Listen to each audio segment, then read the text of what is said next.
റംഷി, ഷാഹിന, ഫെബിന, റഹ്മാബി നാലുപേരും കൂടെ ഒന്ന് വീഡിയോ മോഡിൽ വന്ന വലിയ ഉപകാരമായിരുന്നു. കേൾക്കുന്നില്ലാലോ. ഓക്കെ, ഇപ്പൊ കേൾക്കുന്നുണ്ടോ? ആ ആ നാലുപേരും കൂടെ ഒന്ന് വീഡിയോ മോഡിൽ വന്ന ഭയങ്കര വലിയ ഉപകാരമായിരുന്നു.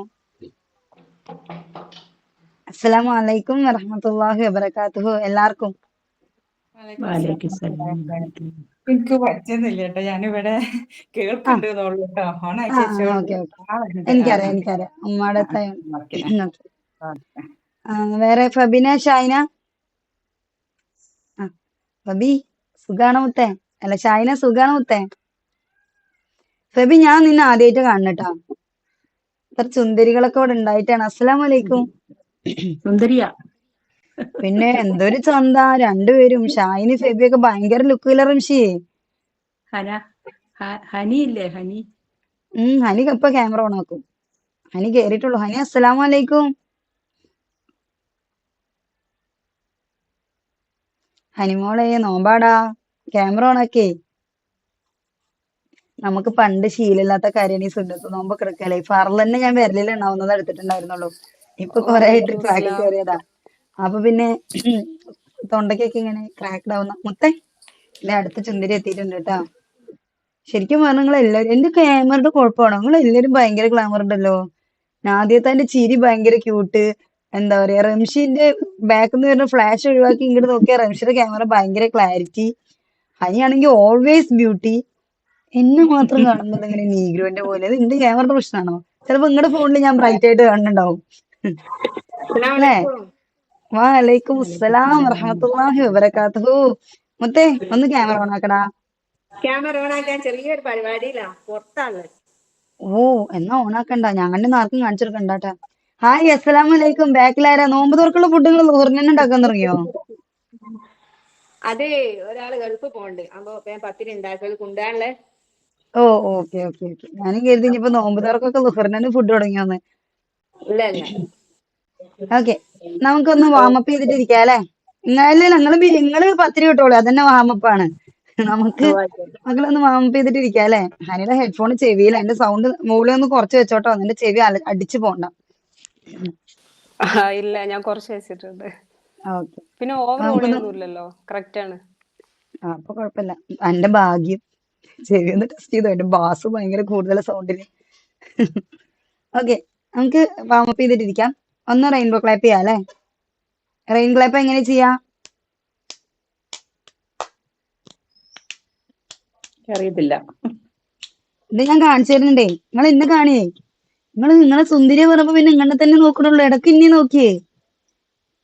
ഞാൻ ആദ്യത്താ, നോക്കുന്നുണ്ട്. ഞാൻ അവിടെ ഇരിക്കുന്നില്ല, എന്നെ ഒന്ന് നോക്കി. നോക്കുന്നു. അതെ, ഇങ്ങനെയാണ് ക്ലാപ്പ് ചെയ്യാ. 1 2 1 2 3 1 2 1 2 3 1 2 1 2 3. അതെന്താ നിങ്ങൾ കൊട്ടാത്ത്?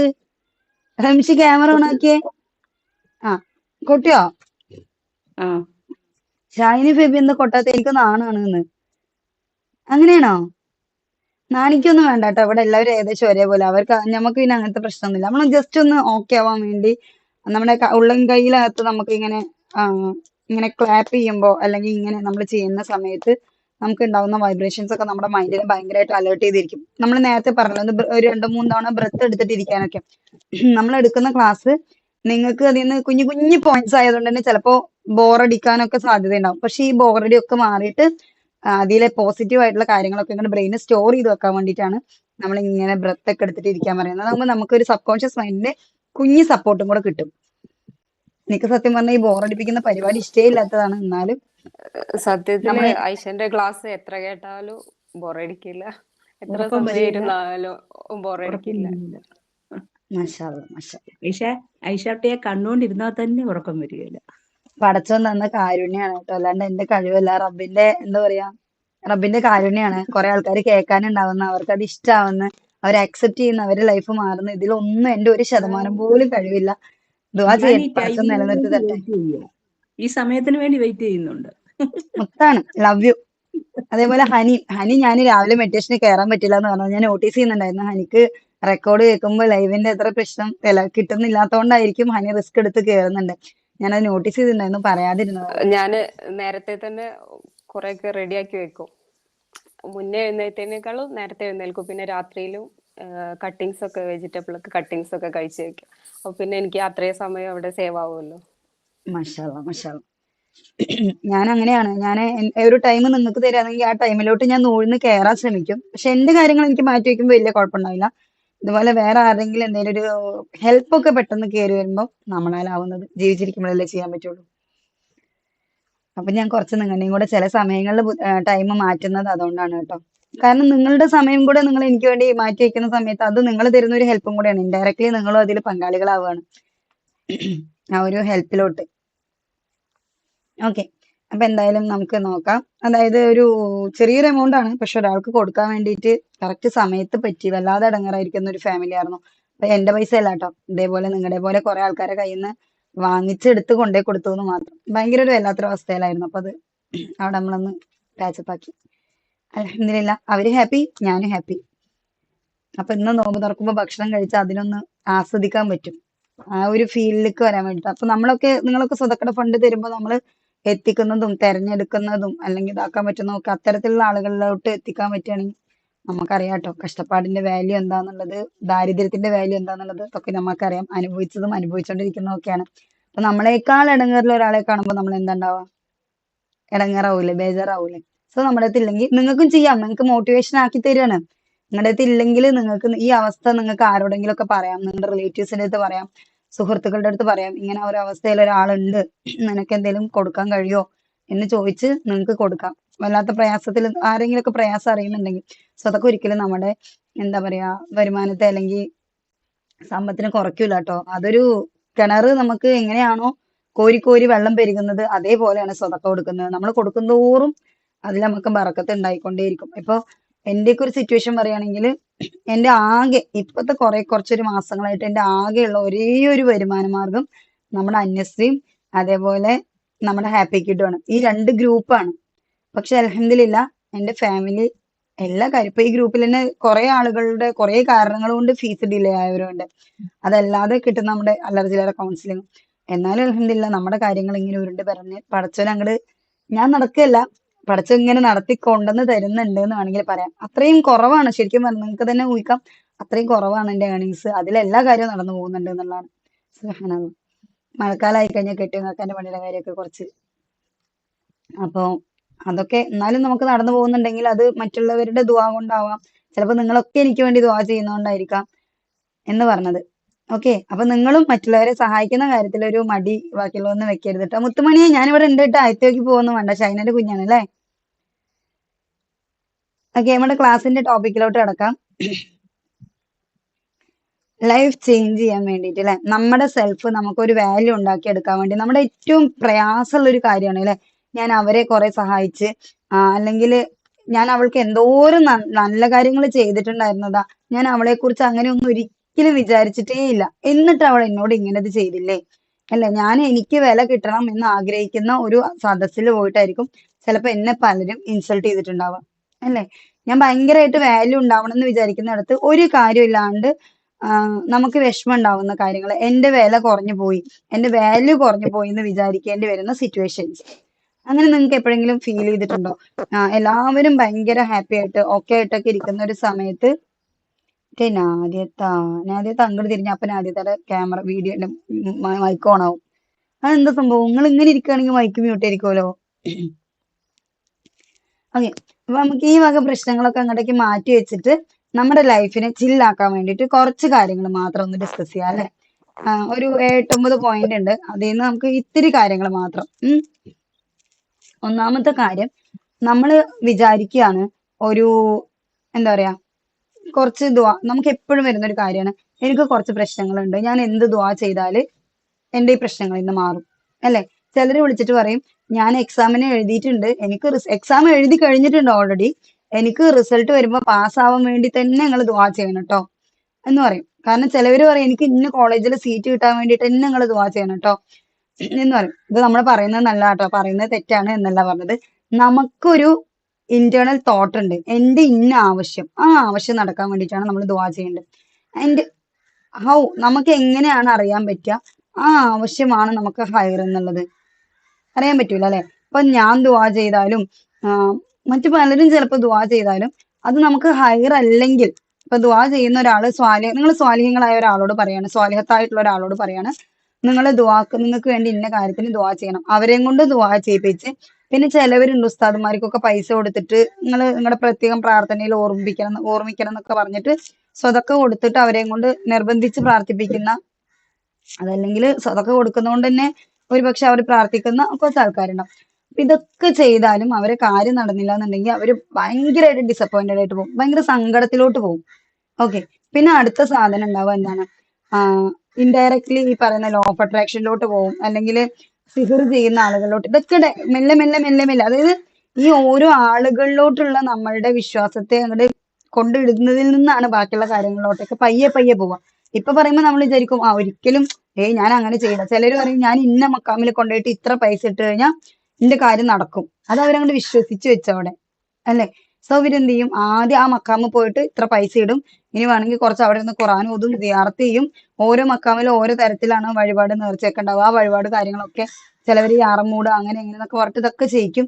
ഇതൊക്കെ ചെയ്തിട്ട് ചിലവര് പറയും ഇത് ചെയ്ത് കഴിഞ്ഞാൽ ചെയ്യാന്ന്, ഇത് നടന്നു കഴിഞ്ഞാൽ ചെയ്യാന്ന് പറയും, അല്ലെ?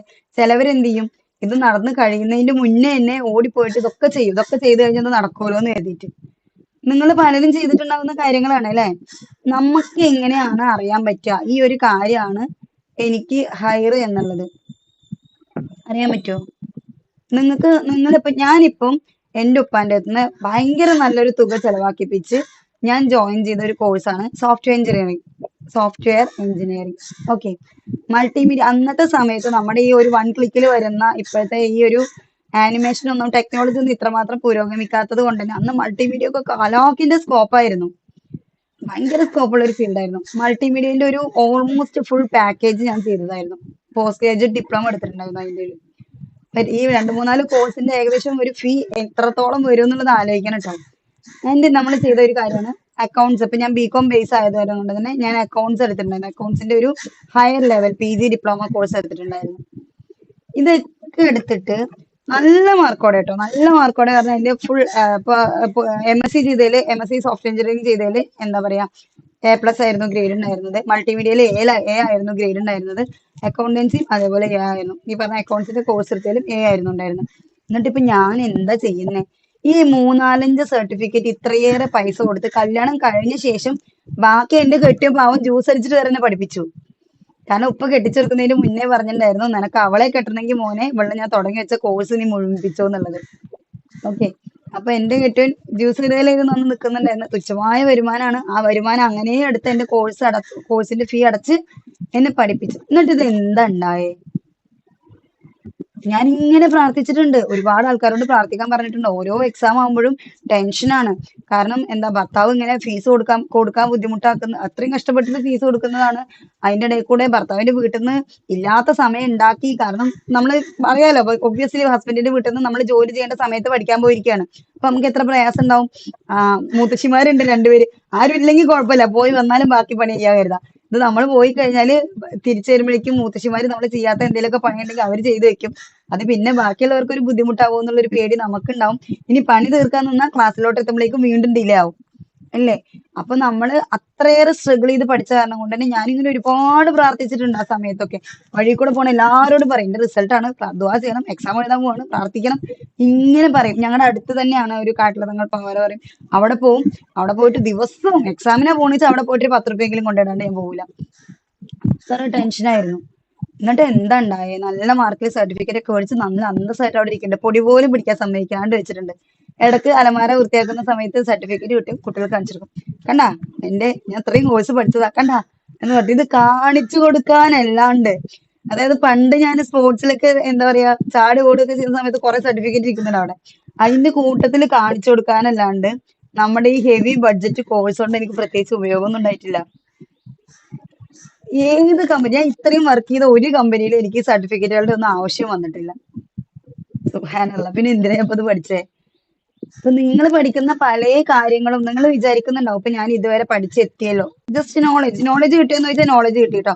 പക്ഷെ ഞാൻ സീരിയസ്ലി പറഞ്ഞുതരാം, ഞാൻ MSc സോഫ്റ്റ്വെയർ എഞ്ചിനീയറിംഗ് പഠിച്ചതിൽ നിന്ന് ഏതെങ്കിലും ഒരു പ്രോഗ്രാമിംഗ് ലാംഗ്വേജിന്റെ ഒരു വർക്ക് അല്ലെങ്കിൽ ഒരു ടാസ്ക് ഒരു ആക്ടിവിറ്റി എൻ്റെ അടുത്ത് ചെയ്യാൻ പറഞ്ഞാല് എനിക്ക് ചെയ്യാൻ അറിയില്ല. കാരണം പഠിച്ചു കഴിഞ്ഞിട്ട് 7 കൊല്ലമായി, ലാംഗ്വേജസ് അപ്ഡേറ്റഡ് ആയി, ഒരു കുത്തോ കോമയോ മാറിക്കഴിഞ്ഞാൽ നമുക്ക് ഒരു ആക്ടിവിറ്റി പോലും കംപ്ലീറ്റ് ചെയ്യാൻ പറ്റില്ല. പ്രോഗ്രാമിംഗ് ലാംഗ്വേജ് ആരെങ്കിലും പഠിച്ചിട്ടുണ്ടെങ്കിൽ നിങ്ങൾക്ക് അറിയാൻ പറ്റിയിരിക്കാം. ഒരെണ്ണം പോലും എനിക്കറിയില്ല. A+ ഗ്രേഡിൽ സർട്ടിഫിക്കറ്റ് ഇവിടെ ഇരിക്കുന്നുണ്ട്, ഒരു കാര്യമില്ല. നമ്മൾ അതിൽ നിന്ന് മറന്നു പോകും. കാലങ്ങൾ കഴിയുമ്പോൾ നമ്മൾ ഉപയോഗിക്കുന്നില്ല, എൻ്റെ കയ്യിൽ സിസ്റ്റം പോലും ഇല്ല. അങ്ങനെ ആകുമ്പോൾ ഗ്രാജുവലി നമ്മളത് മറന്നു പോകും. പ്രത്യേകിച്ച് ഉപയോഗമൊന്നുമില്ല. കിട്ടുവേണ്ടി കുറച്ച് പൈസ പോയി, പാവന്റെ ഉപ്പാടെയും കുറച്ച് പൈസ പോയി. പിന്നെ ഞാൻ കുറേ കഷ്ടപ്പെട്ട് പണിയെടുത്തു, പഠിച്ചു, പ്രത്യേകിച്ച് കാര്യമൊന്നുമില്ല. പക്ഷെ ആ ഒരു ഫീൽഡിൽ ഞാൻ വർക്ക് ചെയ്യാൻ എനിക്ക് അന്നൊരു ഓപ്പർച്യൂണിറ്റി കിട്ടിയിക്കാണെങ്കിൽ ഞാൻ ഇന്നിവിടെ എത്തുമായിരുന്നോ? നിങ്ങൾക്ക് ഇങ്ങനെ ഇരുന്ന് ക്ലാസ് എടുക്കുമായിരുന്നോ? ഞാൻ ഏതെങ്കിലും ഒരു IT കമ്പനിയിൽ മിണ്ടാണ്ട് അവരുടെ ചീത്തയും ആട്ടവും ഒക്കെ കേട്ട് ഇങ്ങനെ ജോലി ചെയ്യുന്നുണ്ടാവും അല്ലെ? പ്രഷർ അടിച്ച് ടെൻഷൻ അടിച്ച് ജോലി ചെയ്യുന്നുണ്ടാവും, സാലറി വാങ്ങുന്നുണ്ടാവും, നാട്ടുകാരുടെ വീട്ടുകാരുടെ കുടുംബക്കാരുടെ ഒക്കെ ഇടയിൽ നല്ലൊരു എന്താ പറയാ വെറും ഷോ ഓഫിൽ മാത്രം ചിലപ്പോ എന്റെ ലൈഫ് ഇങ്ങനെ മുന്നോട്ട് പോകുന്നുണ്ടാവും അല്ലേ? പക്ഷെ അള്ള തീരുമാനിച്ചത് എന്തായിരുന്നു? എനിക്ക് ഹയറായിട്ട് റബ്ബ് കരുതി വെച്ചത് എന്തായിരുന്നു? ഇതായിരുന്നു. സുബ്ഹാനല്ലാഹ്, ഞാൻ ഇതിലോട്ട് എത്തിപ്പെട്ടത് എത്ര സ്ട്രഗിൾ ചെയ്തു, എത്ര കാലങ്ങൾ കഴിഞ്ഞു പോയി. അപ്പൊ നിങ്ങളാണെങ്കിലും വിചാരിക്കുന്ന ഒരു കാര്യം എന്താണെന്ന് വെച്ചാല്, എന്റെ ലൈഫിൽ ഇതേ ഞാൻ വിചാരിക്കുന്ന രീതിയിലൂടെ എന്റെ ജീവിതം പോകണം എന്നാണ്. നമ്മൾ ആക്ച്വലി പ്രശ്നങ്ങൾ വരുമ്പം അല്ലെങ്കിൽ എന്തെങ്കിലും എവിടെങ്കിലും ഒരിടത്ത് ഒരു ബ്ലോക്ക് വരുമ്പം നമ്മൾ വിചാരിക്കേണ്ടുന്ന കാര്യം എന്താണ്? ചിലപ്പോൾ മഴ പെയ്യുന്നുണ്ടാവും അല്ലേ? നല്ല പെരുമഴ ഉണ്ടാവും. നമ്മുടെ മക്കള് സ്കൂളിൽ നിന്ന് വരാനായിട്ടുണ്ടാവും, അവരുടെ ബസ് വരുന്ന സമയമാണ്. ആ സമയത്ത് ഭയങ്കര മഴയാണ്. നമ്മൾ പുറത്തിറങ്ങാൻ, അതായത് അതുവരെ ആ മഴയത്ത് നമ്മൾ പുറത്തിറങ്ങിയിട്ട് ഒന്ന് മുറ്റടിച്ച് വാരിയിട്ടുണ്ടാവില്ല, അല്ലെങ്കിൽ നമ്മുടെ തുണികൾ മഴയത്ത് കിടക്കുന്ന തുണി ചിലപ്പോൾ നമ്മൾ ഉള്ളിലോട്ട് എടുത്ത് വെച്ചിട്ടുണ്ടാവില്ല, മഴയത്തേക്ക് ഇറങ്ങാനുള്ള മടി കൊണ്ടായിരിക്കും. പക്ഷെ നമ്മുടെ കുട്ടികളുടെ ബസ് അവിടെ വന്ന് നിൽക്കുന്നുണ്ടെങ്കിൽ നമ്മൾ ആ കുട എടുത്ത് ബസ്സിന്റെ അടുത്തേക്ക് പോകൂലേ? ഫെബി പോവോ? പോവാത്ത ആരെങ്കിലും ഉണ്ടോ? അത്രമാത്രം ക്രൂരയായ ഉമ്മമാരാരെങ്കിലും ഉണ്ടോ അവിടെ? എമർജൻസി സിറ്റുവേഷൻ ആണെങ്കിൽ നമ്മൾ പോയിരിക്കും അല്ലെ? അതുപോലെയാണ് പ്രശ്നങ്ങൾ ചിലപ്പോൾ നമ്മളിങ്ങനെ മുക്കി മുക്കി മുക്കി മുക്കി മൂക്കിന്റെ അറ്റം വരെ എത്തിയിട്ടുണ്ടാവും. പക്ഷെ നമുക്ക് അതിനകത്തുനിന്ന് പുറത്തേക്ക് വന്നേ പറ്റൂ എന്നുള്ളൊരു സാഹചര്യം വരുന്ന ഒരു മൊമെന്റിൽ, ഈ ഇടയ്ക്ക് ഒരു പെൺകുട്ടി എനിക്ക് കൗൺസിലിങ്ങിന് വിളിച്ച സമയത്ത് എൻ്റെ അടുത്ത് പറഞ്ഞിട്ടുണ്ടായിരുന്നു, ഐഷിത, മരിച്ച് മരിച്ച് മരിച്ച് എന്ന് ഞാൻ പലതവണ എൻ്റെ മനസ്സിൽ ഉറപ്പിച്ച സാഹചര്യം. കാരണം ആ സിറ്റുവേഷൻ അങ്ങനെയാണ്. ആ ഒരു സിറ്റുവേഷനിൽ എത്തിയിട്ട് അവിടുന്ന് ഞാൻ പുറത്ത് കടന്നപ്പോഴാണ് ഞാനിപ്പോ ഐഷിതനെ വിളിക്കുന്നത്. ഓക്കെ, ഞാൻ ഇന്ന് കുറച്ചു നേരം മുന്നേ മരണപ്പെട്ട് പോവേണ്ടുന്ന ഒരാളായിരുന്നു. ഈ ഒരു സിറ്റുവേഷനിൽ നിന്നും ഞാൻ പുറത്തു വന്നു. എന്നിട്ടാണ് ഞാൻ ഐഷിതനെ വിളിക്കുന്നത്. ഇനി എനിക്ക് ജീവിക്കണം. എനിക്ക് ഉറപ്പാണ് ഇനി ആ കുട്ടി ജീവിച്ചോളൂ ഇൻഷാ അള്ളാ. എന്നുവെച്ചാൽ ആ ഒരു സിറ്റുവേഷനും കഴിഞ്ഞു. നമുക്ക് വേറെ ഒരു വഴിയും ഇല്ലാന്നാവുമ്പോഴാണ് നമ്മൾ നമ്മുടെ ജീവിതത്തെ കുറിച്ച് നോക്കി കാണുന്നത്. ഇനി എങ്ങനെ ഞാൻ ജീവിക്കും, എനിക്ക് എങ്ങനെയാണ് നല്ല രീതിയിൽ ഒന്ന് ജീവിക്കാൻ പറ്റുക? പക്ഷെ അത് നിങ്ങൾക്ക് ഇപ്പോഴേ നോക്കിക്കാണാം. അപ്പൊ ഈ ഒരു വഴിയില്ലാത്ത അവസ്ഥയിൽ നമ്മൾ പോയി പെടൂല എന്നുള്ളതാണ്. നമ്മുടെ ചുറ്റോടും പ്രശ്നങ്ങൾ മഴ പെയ്യുന്ന പോലെ പെയ്തുകൊണ്ടേയിരിക്കും. നമ്മൾ എന്ത് ചെയ്യുക? ഒരു കുട എടുക്കുക, നടക്കുക. നടക്കാതെ ഈ മഴയെ പേടിച്ച് നമ്മൾ ഇവിടെ ഇങ്ങനെ ഇരുന്ന് കഴിഞ്ഞാൽ നമ്മുടെ ഒരു കാര്യം നടക്കൂല. നമ്മൾ അവിടെ ഇങ്ങനെ ഇരുന്ന് പോയിക്കൊണ്ടേയിരിക്കും. ഓക്കെ, ഇനി നിങ്ങളൊരു കാര്യം മനസ്സിലാക്കാനുള്ളത് എന്താ വെച്ചാല്, നമുക്ക് ഡിഫിക്കൽട്ട് ആണ് എന്ന് തോന്നുന്ന കുറച്ച് കാര്യങ്ങളാണ് കേട്ടോ. ഒന്ന് റിയലൈസ് ചെയ്യാൻ ഇത്തിരി ബുദ്ധിമുട്ടുണ്ടാവും. ആർക്കെങ്കിലും ഉറക്കം വരുന്നുണ്ടെങ്കിൽ വേണമെങ്കിൽ ഒന്ന് എഴുന്നേറ്റ് നിന്നിട്ട് ഇരിക്കാം. ഉറക്കം വരുന്ന ടീമുകൾ ആരെങ്കിലും ഉണ്ടാവും? ഇല്ല, ഇങ്ങനെ ക്ലാസ്സിൽ മുഴുകിയിരിക്കല്ലേ, മാഷാ അള്ളാ. അതായത് നിങ്ങളുടെ നാട്ടിലൊക്കെ പരിപ്പിന്റെ വിലയാണോ? പരിപ്പ് വടക്ക് പരിപ്പിനാണോ വില കൂടുതൽ, പരിപ്പ് വടക്കാണോ വില കൂടുതൽ? ഇത് ചോദിക്കാനാണ് ഇപ്പൊ ഉറക്കം വരുന്നുണ്ടോ എന്നൊക്കെ ചോദിച്ചെന്ന് എനിക്ക് ചോദിക്കുന്നുണ്ടാവും അല്ലെ? മൈക്കൊന്ന് ഓപ്പൺ ആക്കി പറയാ, കമ്മ്യൂണിക്കേറ്റ് ചെയ്യണ്ടേ. ഇത് എന്റെ സൗണ്ട് മാത്രമേ കേൾക്കുന്നുള്ളൂ. ഞാൻ അങ്ങോട്ട് ലിപ്പ് സിങ്ക് ചെയ്യുന്ന വെച്ചിട്ടാ പഠിക്കുന്നത്. മോള് പറയല്ലേ പരിപ്പ് പരിപ്പ് വടക്ക്. വടക്ക്. പരിപ്പ് വടക്കാണ് അല്ലേ? ആണല്ലേ? പരിപ്പിന് നല്ല അതായത് റേറ്റ് ആപ്പോ. അതായത് പരിപ്പിന് നല്ല റേറ്റ് ആണെങ്കിൽ പരിപ്പ് വടക്ക് നമ്മൾ അതിനേക്കാളും റേറ്റ് കൊടുക്കുന്നില്ലേ? ഉണ്ടോ? ചിക്കന്റെ വിലയാണോ അൽഫാമിനെ? നമ്മുടെ കുട്ടികളുടെ അടുത്ത് ചോദിക്കുമ്പോൾ നമ്മൾ അങ്ങനെ ചോദിക്കണമായിരുന്നു. എന്റെ ക്വസ്റ്റ്യൻ തെറ്റിപ്പോയി. മക്കളെ, ചിക്കന്റെ വിലയാണോ അൽഫാമിന്? അല്ല അല്ല. അല്ല അല്ലേ? അതെന്തുകൊണ്ടാണ്? നമ്മൾ ഫുഡായിട്ട് വാങ്ങിക്കുമ്പോൾ നമ്മളത് പ്രോസസ് ചെയ്ത് അല്ലെ, ചിക്കനെ വാങ്ങിച്ച് വെട്ടി നുറുക്കി കഴുകി മസാല തേച്ച് അതിനെ നമ്മൾ ഗ്രില്ല് ചെയ്ത് നമ്മുടെ അടുത്തോട്ടേക്ക് എത്തുമ്പോഴേക്കും ഒരുപാട് പ്രോസസ്സിലൂടെ അത് കടന്നു പോയില്ലേ? പാവം ചിക്കൻ. നമ്മൾ കറക്കുമ്പോ കാണുന്ന കോഴിനെയാണോ നമ്മൾ ഇങ്ങനെ കഴിക്കുന്നത്? കഴിക്കുമ്പോ അറക്കുന്ന കോഴിന്റെ ചിന്ത പോലും ഉണ്ടാവില്ല നമ്മുടെ മനസ്സിൽ അല്ലേ? ഞാനൊക്കെ കൂട്ടിൽ പോയിട്ട് ഇങ്ങനെ ഇങ്ങനെ ഇങ്ങനെ നോക്കിയിട്ട് ഈ കോഴി മതി എന്നൊക്കെ പറഞ്ഞിട്ട് കോഴിനെ വാങ്ങിയിട്ട് മേടിച്ചിട്ട് വന്നു കഴിഞ്ഞാൽ തിന്നുമ്പോ ആ കോഴിനെ കണ്ടൊരു ഓർമ്മ പോലും നിൽക്കുന്നുണ്ടാവില്ല. നിങ്ങൾക്ക് ഉണ്ടാവോ? ആ കോഴിയാണ് ഇത് എന്നുള്ളത് തിന്ന് തിന്ന് നമുക്ക് ശീലായി. ആദ്യത്തെ പ്രാവശ്യം തിന്നുമ്പോ ഉണ്ടാവുമായിരുന്നു അല്ലേ? പണ്ട് ഉമ്മയൊക്കെ ചാക്കിൽ ഇങ്ങനെ കോഴിനെ ആക്കി തരും. പള്ളി പോയിട്ട് ഉസ്താദിനെ കൊണ്ട് അറപ്പിച്ച് കൊണ്ടുവരാൻ വേണ്ടിട്ട്. അന്നൊക്കെ ഞങ്ങളുടെ നാട്ടിലുള്ള ഒരു മൊയിലേര് അറുത്ത് തരുമായിരുന്നു. അപ്പൊ ഈ കോഴിനെയും കൊണ്ട് പോയി കഴിഞ്ഞാൽ തിരിച്ചു വരുമ്പോ തിന്നുമ്പോ ഭയങ്കര സങ്കടാ. കോഴിനെ കൊണ്ടുപോകുമ്പോഴും കരയും, അറക്കുമ്പോഴും കരയും, ആദ്യത്തെ പീസ് തിന്നുമ്പോഴും കരയും. ഫസ്റ്റത്തെ പ്രാവശ്യം തിന്നുമ്പോ ട്ടോ. ഉച്ചക്ക് തിന്നുമ്പോ കരയും. രാത്രി ആകുമ്പോ ഉമ്മാന്റെ അടുത്ത് ചോദിച്ചു വാങ്ങിക്കും. നേരത്തെ തന്ന ചിക്കൻ കറി തരുമോ എന്നിട്ട് ചോദിച്ചു വാങ്ങിക്കും. പിന്നെ പിന്നെ കാലം പുരോഗമിച്ചപ്പോ നമ്മൾ തന്നെ ഇറക്കാൻ തുടങ്ങി. പക്ഷെ എന്നാലും ആദ്യത്തെ നമ്മളത് പീസ് ഓർക്കില്ല. ആദ്യത്തെ എന്താണ്? പീസ് തിന്നുമ്പോഴേ അറിയുള്ളൂ. ആ അപ്പൊ മാത്രം ഫസ്റ്റ് തിന്നുമ്പോ മാത്രമേ സങ്കടം ഉണ്ടാവുള്ളൂ. അപ്പൊ ഉമ്മ നിർബന്ധിച്ച് നിർബന്ധിച്ച് തീറ്റിക്കും. നമ്മുടെ വീട്ടിലെ കോഴിയാണ്, ഭയങ്കര നല്ലതാണ്, ഇനി തിന്നില്ലെങ്കിൽ ഞാൻ തല്ലും, ചട്ടകം കൊണ്ട് തല്ലുന്നൊക്കെ കൊണ്ട് തീറ്റിക്കും. അപ്പൊ ഒരു പീസ് തിന്നും. പിന്നെ ഉമ്മയുടെ കൈപ്പുണ്യം അറിഞ്ഞു കഴിഞ്ഞാൽ പിന്നെ നമുക്ക് എന്ത്, നമ്മുടെ വീട്ടിലെ കോഴി പിന്നെ തന്നെ ഉമ്മയുടെ ഇറച്ചി ചിക്കൻ കറി ഭയങ്കര സൂപ്പറായിട്ട് വെച്ച് തരുമ്പോ നമ്മളത് കഴിക്കും അല്ലേ? ഓക്കെ. അപ്പൊ നമ്മൾ പറഞ്ഞ വന്നത് എന്താ വെച്ചാല് എല്ലാത്തിനും പ്രാകൃതമായിട്ടൊരു രൂപമുണ്ട് അല്ലെ? ഇപ്പൊ നമുക്ക് നമ്മുടെ പ്രാകൃതമായിട്ടുള്ള ഒരു നേച്ചർ എന്താണ്, നമ്മുടെ ക്യാരക്ടർ എന്താണ്? ചിലപ്പോൾ നമ്മൾ എഴുന്നേൽക്കുമ്പോൾ തന്നെ നമ്മൾ ഒട്ടും ടോക്കറ്റീവ് അല്ലാത്ത, നമ്മൾ ജനിച്ചു വീഴുമ്പോൾ മുതൽ തന്നെ നമ്മൾ വളർന്നു വന്ന സാഹചര്യം, അല്ലെങ്കിൽ നമുക്ക് കുറെ കഴിവുകൾ പടച്ചു തന്നിട്ടുണ്ടാവും അല്ലെ? നമുക്ക് തരാതെ പോയ കുറെ കഴിവുകളും ഉണ്ടാവും.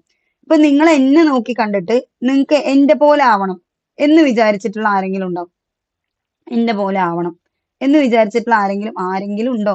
ആരും ഇല്ലാന്നുണ്ടെങ്കിൽ കുഴപ്പമില്ല കേട്ടോ, എന്നെ അപമാനിക്കാതിരുന്നാ മതി. ഞാൻ ജസ്റ്റ് പറഞ്ഞുതരാം. ഓക്കെ, ഞാൻ ഹനിനെ നോക്കിയിട്ട് ഞാൻ ഹനിനെ കണ്ടിട്ട് വിചാരിക്കുകയാണ്, ഓക്കെ എനിക്ക് ഹനിയുടെ പോലെ ആവണം എന്ന് ഞാൻ അങ്ങനെ ആഗ്രഹിച്ചു കഴിഞ്ഞാൽ എനിക്ക് ഹനിന്റെ പോലെ ആവാൻ പറ്റുമോ? പറ്റൂല അല്ലെ? കാരണം ആർക്കും മറ്റൊരാളായിട്ട് കംപ്ലീറ്റ് ആയിട്ട് ജീവിക്കാൻ പറ്റൂല. പക്ഷെ എനിക്ക് എന്ത് ചെയ്യാം, ഹനിയുടെ കുറെ പോസിറ്റീവ് ആയിട്ടുള്ള ക്യാരക്ടറിസ്റ്റിക്സ് എടുക്കാം അല്ലെ? ഇപ്പൊ ഹനി കുറച്ച് നല്ല കാര്യങ്ങൾ ചെയ്യുന്നുണ്ട്. അപ്പൊ ആ കുറെ നല്ല കാര്യങ്ങൾ എന്റെ ലൈഫിലോട്ട് എനിക്ക് പറ്റുന്ന പോലെ ഇംപ്ലിമെന്റ് ചെയ്യാം അല്ലെ? അങ്ങനെ ഞാൻ ഇംപ്ലിമെന്റ് ചെയ്യുമ്പോൾ എന്റെ ലൈഫ് ചിലപ്പോ ഹനിയുടെ ലൈഫ് നിൽക്കുന്നതിനേക്കാൾ കൂടുതലായിരിക്കും.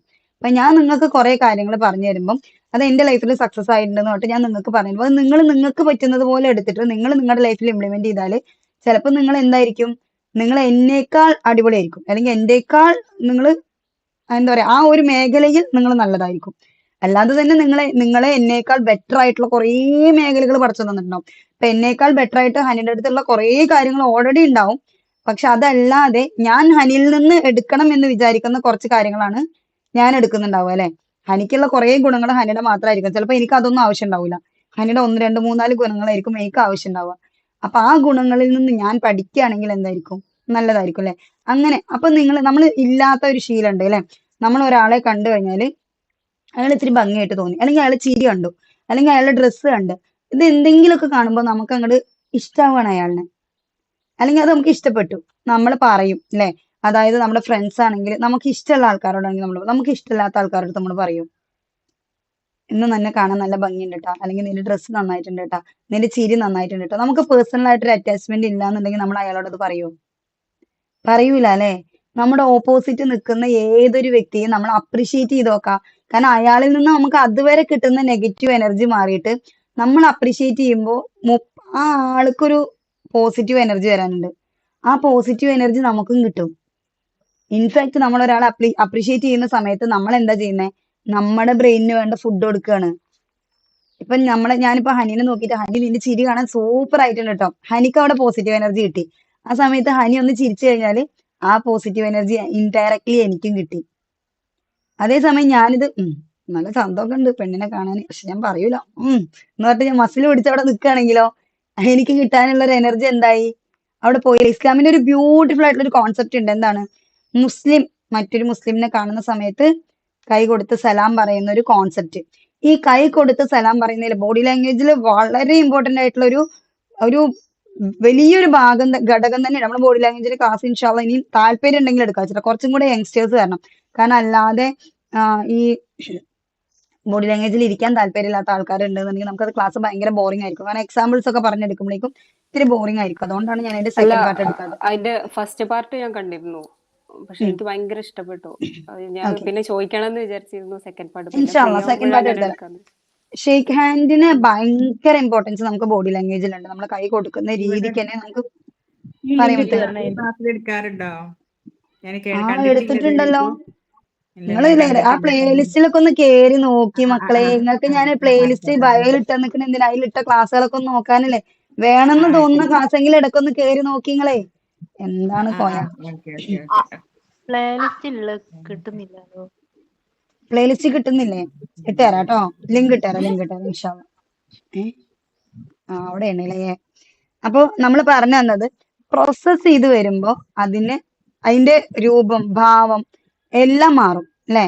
ഇന്നലെ വരെ നമ്മൾ പറയാറില്ലേ, നമ്മൾ സ്കൂളിൽ ഒന്നിനും പറ്റൂല എന്ന് വിചാരിച്ചിട്ടുണ്ടായിരുന്ന ചില പെൺകുട്ടികളാണ് നമ്മളിപ്പൊ കാണുമ്പോ ഭയങ്കര തീപ്പൊരികളായിട്ട് അല്ലെ. സുബ്ഹാനല്ലാഹ്, ഞാൻ എന്റെ ഒരു ഫ്രണ്ടിനെ കണ്ടുട്ടോ. എല്ലാവരും എന്നെ കളിയാക്കിയിട്ടുണ്ടായിരുന്നു. എല്ലാവരും. ഞങ്ങളൊക്കെ അതിന്റെ കൂടെ നടക്കുന്ന സമയത്ത് നമ്മുടെ ബാക്കിയുള്ള ഫ്രണ്ട്സ് നമ്മളോട് തെറ്റും. നീ എന്തിനാ അതിന്റെ തോത്തോ അങ്ങനെ ഇങ്ങനെ ഇതൊക്കെ പറഞ്ഞിട്ട് നമ്മുടെ അടുത്ത് തെറ്റും. അങ്ങനത്തെ ഒരു പൊട്ടിക്കുട്ടിയായിരുന്നു. കാരണം ആര് വിളിച്ചാലും അവരെ കൂടെ പോവും. അങ്ങനത്തെ ഒക്കെ ഒരു പൊട്ടിക്കുട്ടിയായിരുന്നു. അവൾ അഡ്വക്കേറ്റ് ആയി. നമ്മള് തന്നെ ഞെട്ടിപ്പോയി. കാരണം ഒരു അക്ഷരം അറിയില്ല. എല്ലാ ടീച്ചർമാരും വന്നാലും ചീത്തയാണ് അതിന്. എല്ലാ ടീച്ചർമാരും ചീത്തയാണ്.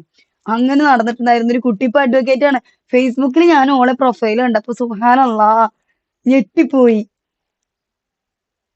അഡ്വക്കേറ്റിന്റെ എക്സാം ഒക്കെ ഭയങ്കര ഡിഫിക്കൽട്ട് ആണെന്നാണ് എന്റെ അറിവിൽ. ലോഡ് എക്സാം ഭയങ്കര ഡിഫിക്കൽട്ട് ആണ്, കിട്ടാൻ ഭയങ്കര ബുദ്ധിമുട്ടാണ്. അന്ന് അക്ഷരം അറിയാണ്ട് ഒരു പ്ലസ് വൺ പ്ലസ് ടു വരെ കുട്ടി അങ്ങനെ തന്നെയാണ്. ഇവളെപ്പ ഇങ്ങനെ മാറി എന്നുള്ളത് അള്ളാഹു ആലം അല്ലേ.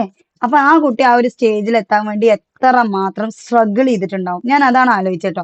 നമ്മൾ ഒരാളെ കാണുന്ന സമയത്ത്, ഒരാളുടെ അച്ചീവ്മെന്റ് കാണുന്ന സമയത്ത്, ഓ ഇവളൊക്കെ വലിയ ആളായില്ലേ എന്നുള്ള ഒരു ചിന്തയ്ക്ക് പകരം നമ്മുടെ മനസ്സിലോട്ട് ആദ്യമൊക്കെ നമുക്ക് നെഗറ്റീവ് തോട്ട് ഇങ്ങനെയുള്ള ആളുകളുടെ അടുത്ത് പറഞ്ഞിട്ടുണ്ട്. നമുക്ക് എന്ത് നെഗറ്റീവ് തോട്ട് ഉണ്ടെങ്കിലും അത് ആദ്യം നമ്മുടെ എന്താ പറയുക ജന്മസിദ്ധമായ സ്വഭാവം എന്ന് പറയുന്നത് അത് നമുക്ക് കാണിച്ചു തരും. പിന്നെ നമ്മൾ എന്ത് ചെയ്യുക, ആ ഒരു തോട്ട് വരുമ്പോ തന്നെ നമ്മൾ അതിനോട് അടിച്ചിടുക. ഓക്കെ, എനിക്ക് ഈ തോട്ടല്ല വേണ്ട. അത് അച്ചീവ് ചെയ്യാൻ ആ കുട്ടി എത്ര കഷ്ടപ്പെട്ടിട്ടുണ്ടാവും എന്നതാണ് നമ്മൾ ആദ്യം ആലോചിക്കേണ്ടത്. അപ്പൊ ആ ഒരു പ്രോസസ്സ് അല്ലെ, നമ്മൾ നേരത്തെ പറഞ്ഞ ചിക്കനെ അൽഫാം ആക്കുന്ന പ്രോസസ്സ്, അല്ലെങ്കിൽ പരിപ്പിനെ പരിപ്പോടെ ആക്കുന്ന ഒരു പ്രോസസ്സ്, ആ ഒരു പ്രോസസ്സ് നമുക്ക് ജന്മന റബ്ബ് തന്നിട്ടുള്ള നമ്മുടെ ആ ഒരു പ്രോസസ്സിനെ ആ ഒരു രീതിനെ നമ്മൾ മാറ്റി മാറ്റി മാറ്റി പടച്ചോൻ തന്നിട്ടുള്ള കഴിവ് അല്ലെ. ഇപ്പൊ ചിക്കന്റെ ഉള്ളിലുണ്ട് നമുക്ക് ഭയങ്കര ടേസ്റ്റി ആയിട്ടുള്ള അൽഫാം ആവാനുള്ള കഴിവ് അല്ലെ. ഇല്ലേ, ചിക്കന്റെ മീറ്റിന്റെ ഉള്ളിലുണ്ട് ഈ പറയുന്ന ഒരു സ്ട്രെങ്ത്, അല്ലെങ്കിൽ ഒരു സോൾ, അല്ലെങ്കിൽ ഒരു അതിന് വേണ്ടുന്ന കറക്റ്റ് ആയിട്ടുള്ള എല്ലാ സാധനങ്ങളും പടച്ചോൻ ചിക്കന്റെ ഉള്ളിൽ വെച്ച് കൊടുത്തിട്ടുണ്ട്. അൽഫാം ആക്കിയത് ആരാണ്? അതിനെ പ്രോസസ് ചെയ്ത് എടുത്തിട്ടാണ് അല്ലെ. ആരെങ്കിലും കത്രിക കൊണ്ടുള്ള അൽഫാം കണ്ടിട്ടുണ്ടോ? അല്ലെങ്കിൽ മുരിങ്ങക്കായ് കൊണ്ടുള്ള അൽഫാം കണ്ടിട്ടുണ്ടോ? ഇല്ല അല്ലെ. ചിക്കൻ കൊണ്ട് ഉണ്ടാക്കിയാലാണ് അത് അൽഫാം ആവുന്നുള്ളൂ. കാരണം അതിന് വേണ്ട കാര്യങ്ങൾ എന്താണ് പടച്ചോൻ അതിന്റെ ഉള്ളിൽ വെച്ച് കൊടുത്തിട്ടുണ്ട് അല്ലെ. അപ്പൊ നമുക്ക് കുറേ കഴിവ് റബ്ബ് തന്നിട്ടാണ് നമ്മുടെ ദുനിയാവിലോട്ട് പറഞ്ഞയച്ചിട്ടുള്ളത്. നമ്മൾ ഉപയോഗിക്കുന്നില്ല. അതുകൊണ്ട് നമ്മൾ എവിടെയാണോ പടച്ചോൻ അവിടെ ഇട്ടിട്ടുണ്ടായിരുന്നത് അവിടെ തന്നെ നമ്മൾ ഇരിക്കുന്നു. നമ്മൾ ഉപയോഗപ്പെടുത്താട്ടോ. അപ്പൊ നമ്മൾ എന്ത് ചെയ്യണം? ഇപ്പൊ നമ്മൾ ഓൾറെഡി പറഞ്ഞ പോലെ പ്രോസസ്സർ സംസ്കരിച്ച രൂപത്തിൽ വേണം നമ്മൾ മാറി മാറി മാറി മാറി നമ്മളെ തന്നെ സെൽഫായിട്ട് ഉപയോഗിച്ചുകൊണ്ടിരിക്കാം. നമ്മളെ ഉപയോഗിക്കില്ലേ, നമ്മൾ നമ്മുടെ സമയം ഉപയോഗിക്കും, വല്ലവരുടെ എമോഷൻ ഉപയോഗിക്കും. വല്ലവരുടെ എമോഷൻ നമ്മൾ എങ്ങനെ ഉപയോഗിക്കുക? മക്കളെയൊക്കെ എമോഷണലി ബ്ലാക്ക്മെയിൽ ചെയ്യില്ലേ. എന്റെ വിഷമങ്ങളും സങ്കടങ്ങളും ഒന്നും നിനക്ക് മനസ്സിലാവൂല, ഞാൻ നിനക്ക് വേണ്ടി ഇത്ര സമയം ചെലവഴിക്കുന്നുണ്ട്, നീ അത് കണ്ടറിയൂല. ഇനി പറഞ്ഞിട്ട് കെട്ടിയവനെയും കുറച്ചും കൂടെ എമോഷണലി ബ്ലാക്ക്മെയിൽ ചെയ്യും അല്ലേ. ഹസൻ ഞാനൊന്ന് മാറിയേക്കാണ്. ഓക്കെ ഓക്കെ ഓക്കെ, ഓടി രക്ഷപ്പെട്ടോളൂ. മാഷാ അല്ലാ, മാഷാ അല്ലാ. നമ്മുടെ ആദ്യത്തെ പുലിയാണ് കേട്ടോ. ഒരുപാട് സ്ട്രഗിൾ ചെയ്തിട്ടാ ഗ്രൂപ്പിൽ കയറുന്നത്, ക്ലാസ് കാണുന്നത്, ലൈവിൽ വരുന്നത്, എല്ലാം ഒത്തിരി സ്ട്രഗിൾ ചെയ്തിട്ടാ. മാഷാ അല്ലാ. അവര് ഈ ഒരു ഏജിൽ അവരുടെ ഒരു ഡിറ്റർമിനേഷൻ ശരിക്കും എന്നെ അത്ഭുതപ്പെടുത്തിയിട്ടുണ്ട്. സുബ്ഹാനല്ലാഹ്. മ്യൂട്ട് ആക്ക് മുത്തേ. നിങ്ങളുടെ വീഡിയോ എനിക്ക് മ്യൂട്ട് ആക്കാൻ പറ്റുന്നില്ല. ആദ്യത്താ നിങ്ങൾ മ്യൂട്ട് ആക്കിയിട്ട് പോകുമോ? അല്ലെങ്കിൽ കെട്ടിയവൻ അവിടെ വന്ന് പറയണൊക്കെ ഞങ്ങളൊക്കെ കേൾക്കും. നേരത്തെ തന്നെ ഇവര് രണ്ടുപേരും, ഞാനും എന്റെ കെട്ടിയവനും തമ്മിലുള്ള കമ്മ്യൂണിക്കേഷൻ ഒക്കെ കേട്ടു പോകുന്നുണ്ട്. ഓക്കെ, അപ്പൊ നമ്മൾ പറഞ്ഞു തന്നിട്ടുണ്ടായിരുന്ന കാര്യം എന്തായിരുന്നു?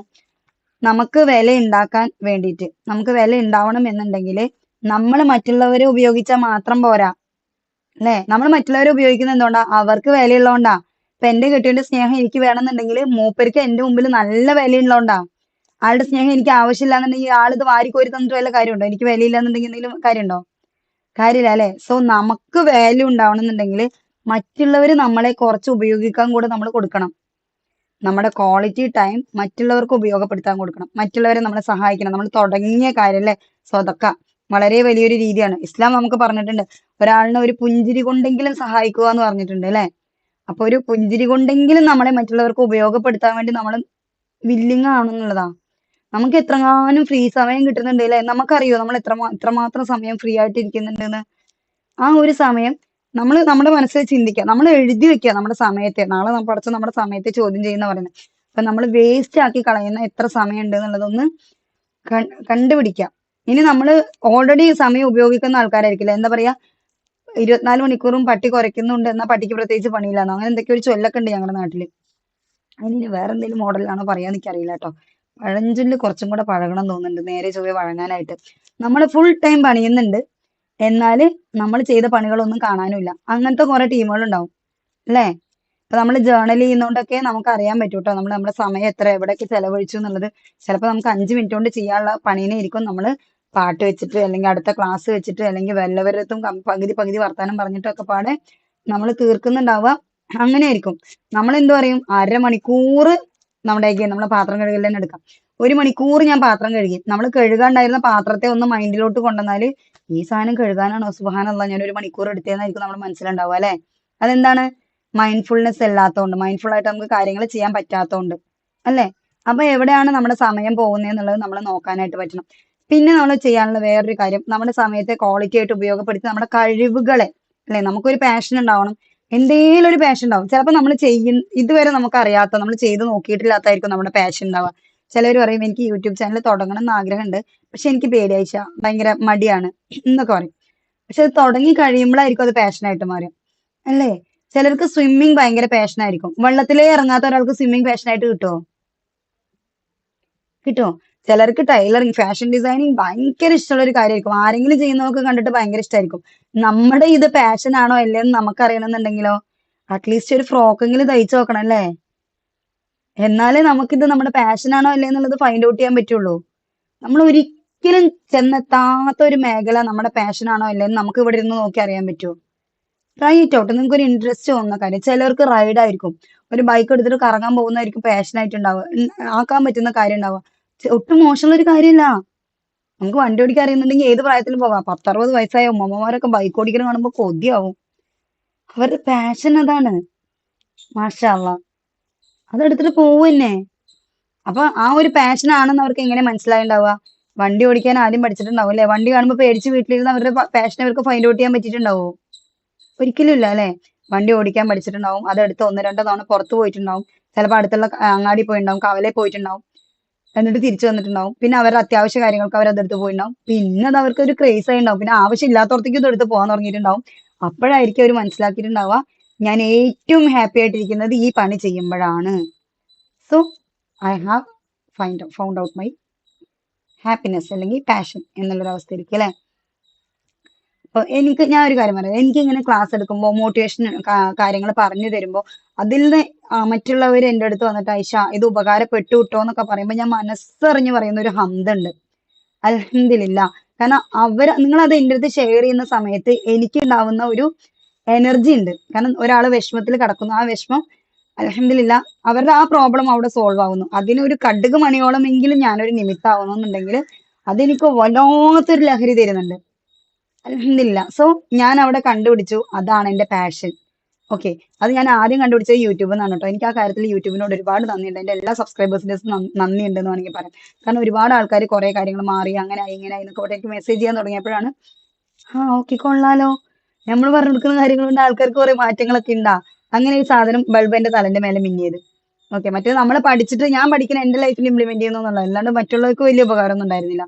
അപ്പൊ ഇത് മറ്റുള്ളവർക്കും കൂടെ ഉപകാരപ്പെടാൻ തുടങ്ങിയപ്പോ എന്തായി, അവിടെ അതെന്റെ പാഷനായിട്ട് ഞാൻ കൊണ്ടുനടക്കാൻ തുടങ്ങി. ഓക്കെ, അപ്പൊ എന്തൊരു കാര്യം നിങ്ങളുടെ പാഷൻ എന്താണെന്ന് ഫൈൻഡ് ഔട്ട് ചെയ്യുക, അതിനുവേണ്ടി പണിയെടുക്കുക. ഒരു ദിവസത്തിൽ ഒരു 20 മിനിറ്റെങ്കിലും അതിനുവേണ്ടി പണിയെടുക്കുക. നിങ്ങൾക്ക് വേണമെങ്കിൽ ഒരു കുഞ്ഞു കാര്യം സ്റ്റിച്ച് ചെയ്ത് നോക്കാം. ഇനി പെയിന്റ് ചെയ്യുന്ന ആൾക്കാരാണെന്നുണ്ടെങ്കിൽ പെയിന്റ് ചെയ്ത് നോക്കാം. ഫേസ് ഇസ്ലാമിൽ ഹറാമാണ് കേട്ടോ. നമ്മൾ ജീവനുള്ള സാധനങ്ങളുടെ രൂപം ഫേസ് ഒക്കെ വരച്ചു കഴിഞ്ഞാൽ ജീവൻ കൊടുക്കാൻ പറയുന്നത്. അപ്പം അങ്ങനത്തെ കാര്യങ്ങളൊന്നും മാറ്റിയിട്ട് ബാക്കി നിങ്ങൾക്ക് പ്രകൃതിയൊക്കെ വരയ്ക്കാം. പിന്നെ അങ്ങനെ കുറെ കാര്യങ്ങൾ നമുക്ക് നമ്മുടെ ലൈഫിലോട്ട്, എന്താണോ കുക്കിംഗ് ഇൻട്രസ്റ്റ് ഉള്ള ആൾക്കാരുണ്ടാവും. ആദ്യമൊക്കെ അടുക്കളയിൽ കയറാൻ മടി പിടിച്ചിരിക്കുക, പക്ഷെ നല്ല 2 ചിക്കൻ കറി അല്ലെങ്കിൽ നല്ല 2 കേക്ക് ഉണ്ടാക്കി കഴിഞ്ഞാൽ പിന്നെ ഇവര് കുക്കിങ്ങിൽ പ്രോ ഷെഫായി മാറുന്നത് കാണാം അല്ലെ?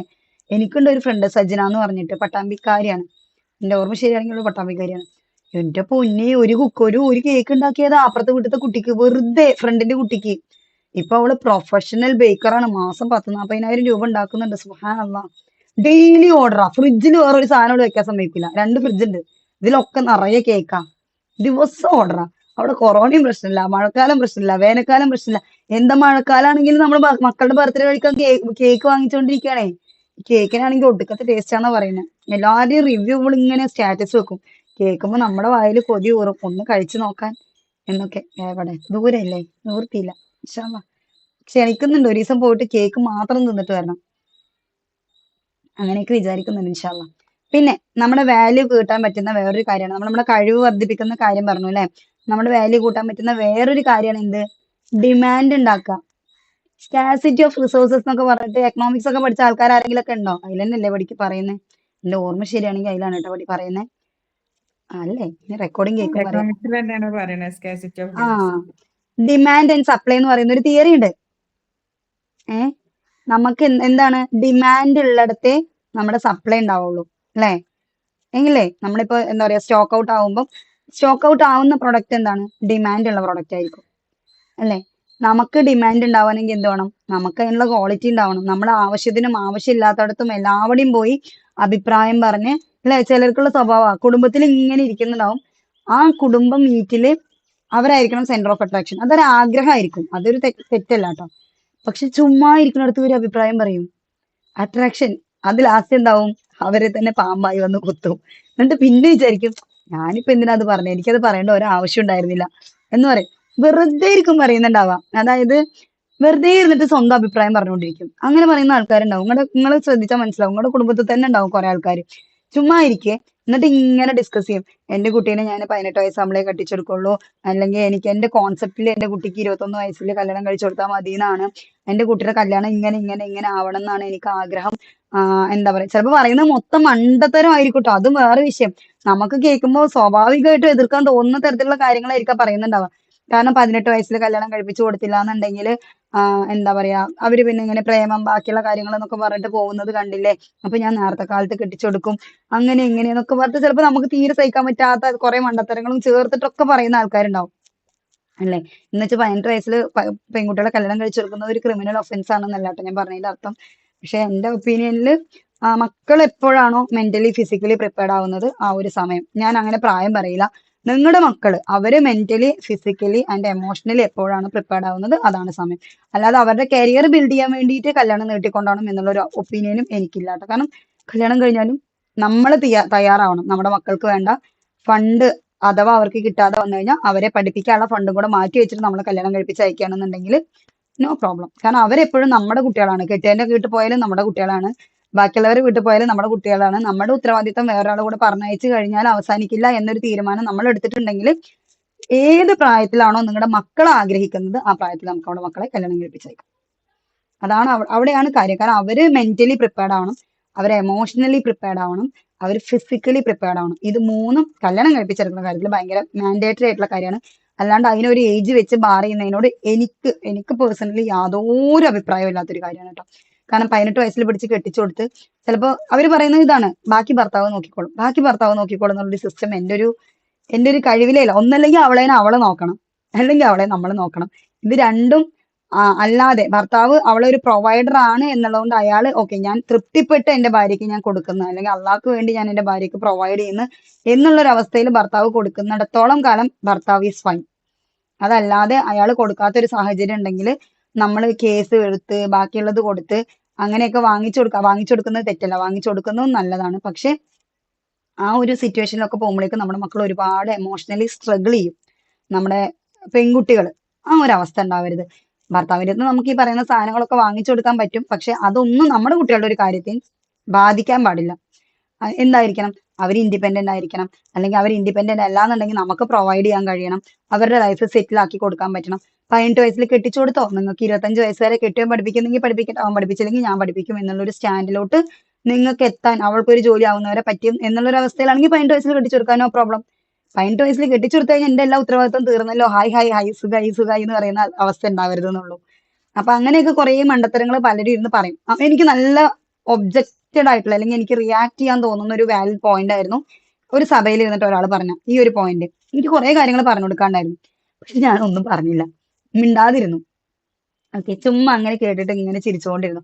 കാരണം എന്റെ ഒരു തിയറി എൻറ്റയർലി ഡിഫറെന്റ് ആയിരുന്നു. പിന്നെ അവർ പറയുന്ന വേറൊരു കോൺസെപ്റ്റ് എന്താ വെച്ചാൽ സ്വർണം അല്ലെങ്കിൽ കുഞ്ഞിന് കൊടുക്കുന്ന സാധനങ്ങളൊക്കെ കുറച്ചിട്ട് കല്യാണം ഭയങ്കര ആർഭാടായിട്ട് പാട്ട് കൂത്ത് ഇപ്പോഴൊക്കെ അങ്ങനെയാണല്ലോ, 3-4 കല്യാണങ്ങളൊക്കെ അല്ലേ.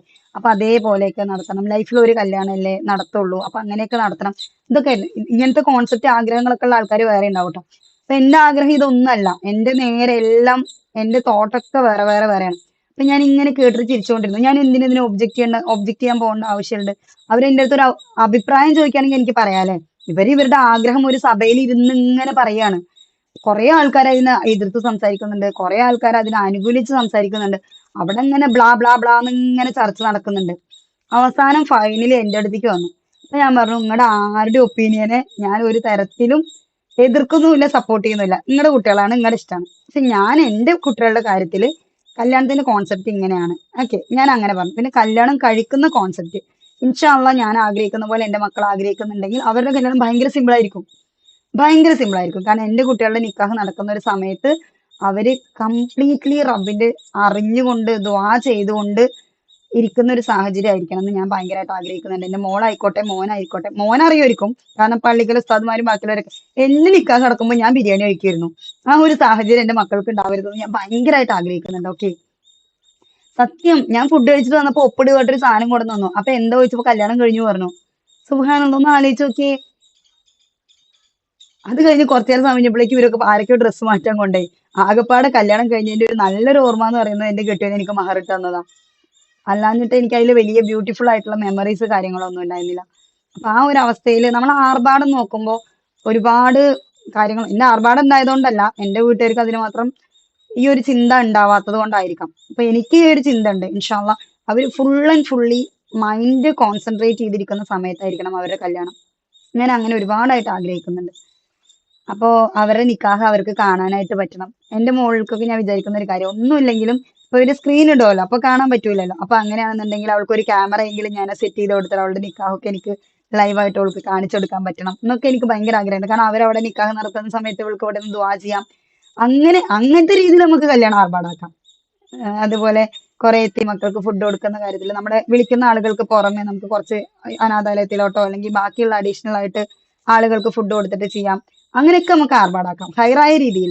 അതല്ലാതെ മഞ്ഞ കല്യാണം, പച്ച കല്യാണം, ചുവപ്പ് കല്യാണം, ആ വക സാധനങ്ങളൊന്നും ഞാൻ ആഗ്രഹിക്കുന്ന പോലെ എന്റെ മക്കളുടെ കല്യാണം നടക്കുകയാണെന്നുണ്ടെങ്കിൽ ഉണ്ടാവില്ല കേട്ടോ. ആദ്യം തന്നെ ഞാൻ പറഞ്ഞു വെക്കട്ടെ. ഇൻഷാല്ലാ അള്ളാഹ് വിധി കൂട്ടി തരട്ടെ. അപ്പോ ഈ ഒരു റെക്കോർഡ് ഞാൻ ഇങ്ങനെ പറഞ്ഞിടാനുള്ള കാരണം എന്താ വെച്ചാൽ അഥവാ ഞാൻ ഇനി മരിച്ചു പോകുകയാണെങ്കിൽ ഇവരൊക്കെ എന്റെ ക്ലാസ് ഒക്കെ എടുത്ത് കേൾക്കുകയാണെങ്കിൽ ഇതും കൂടെ ഉണ്ടെങ്കിൽ ഉപകാരപ്പെട്ടോട്ടെ. എന്തേ പറയാൻ പറ്റില്ല, പഠിച്ചോന്റെ കയ്യിലല്ല ആയുസൊക്കെ. ഓക്കെ, അപ്പൊ നമ്മൾ പറഞ്ഞു തന്നിട്ടുണ്ടായിരുന്ന കാര്യം എന്താണ്? ലൂസ് ടോക്കിന് നമ്മൾ നിൽക്കരുത് എന്നുള്ളതാണ്. പിന്നെ നമ്മൾ തന്നെ നമ്മളേനെ ഓവർ റിയാക്ട് ചെയ്യാതെ നമ്മൾ നമ്മുടെ ദേഷ്യത്തെ കൺട്രോൾ ചെയ്യുക.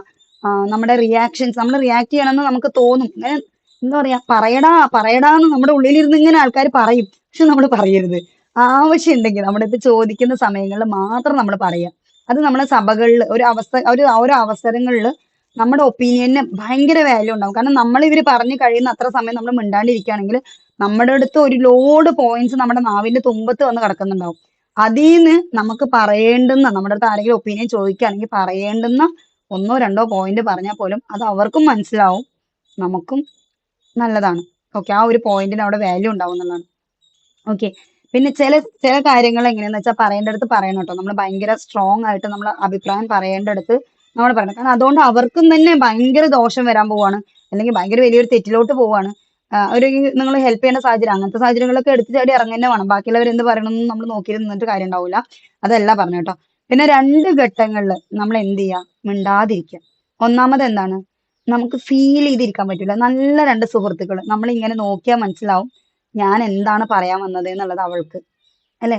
ചിലപ്പോൾ നമ്മുടെ ഭർത്താക്കന്മാരുമായിട്ടുള്ള മൊമെന്റ്സ് ഒന്ന് ആലോചിച്ചാൽ മനസ്സിലാവും നമ്മൾ എന്താണ് വിചാരിക്കുന്നത് അതായിരിക്കും ആള് പറയുന്നുണ്ടാവുക, അല്ലെങ്കിൽ ആൾക്ക് കറക്റ്റ് ആയിട്ട് ഫീൽ ചെയ്യുന്നുണ്ടാവുക. അപ്പൊ നമ്മളവിടെ സംസാരിച്ച് ഒന്നും കൂടെ അത് പറയേണ്ട കാര്യമില്ല.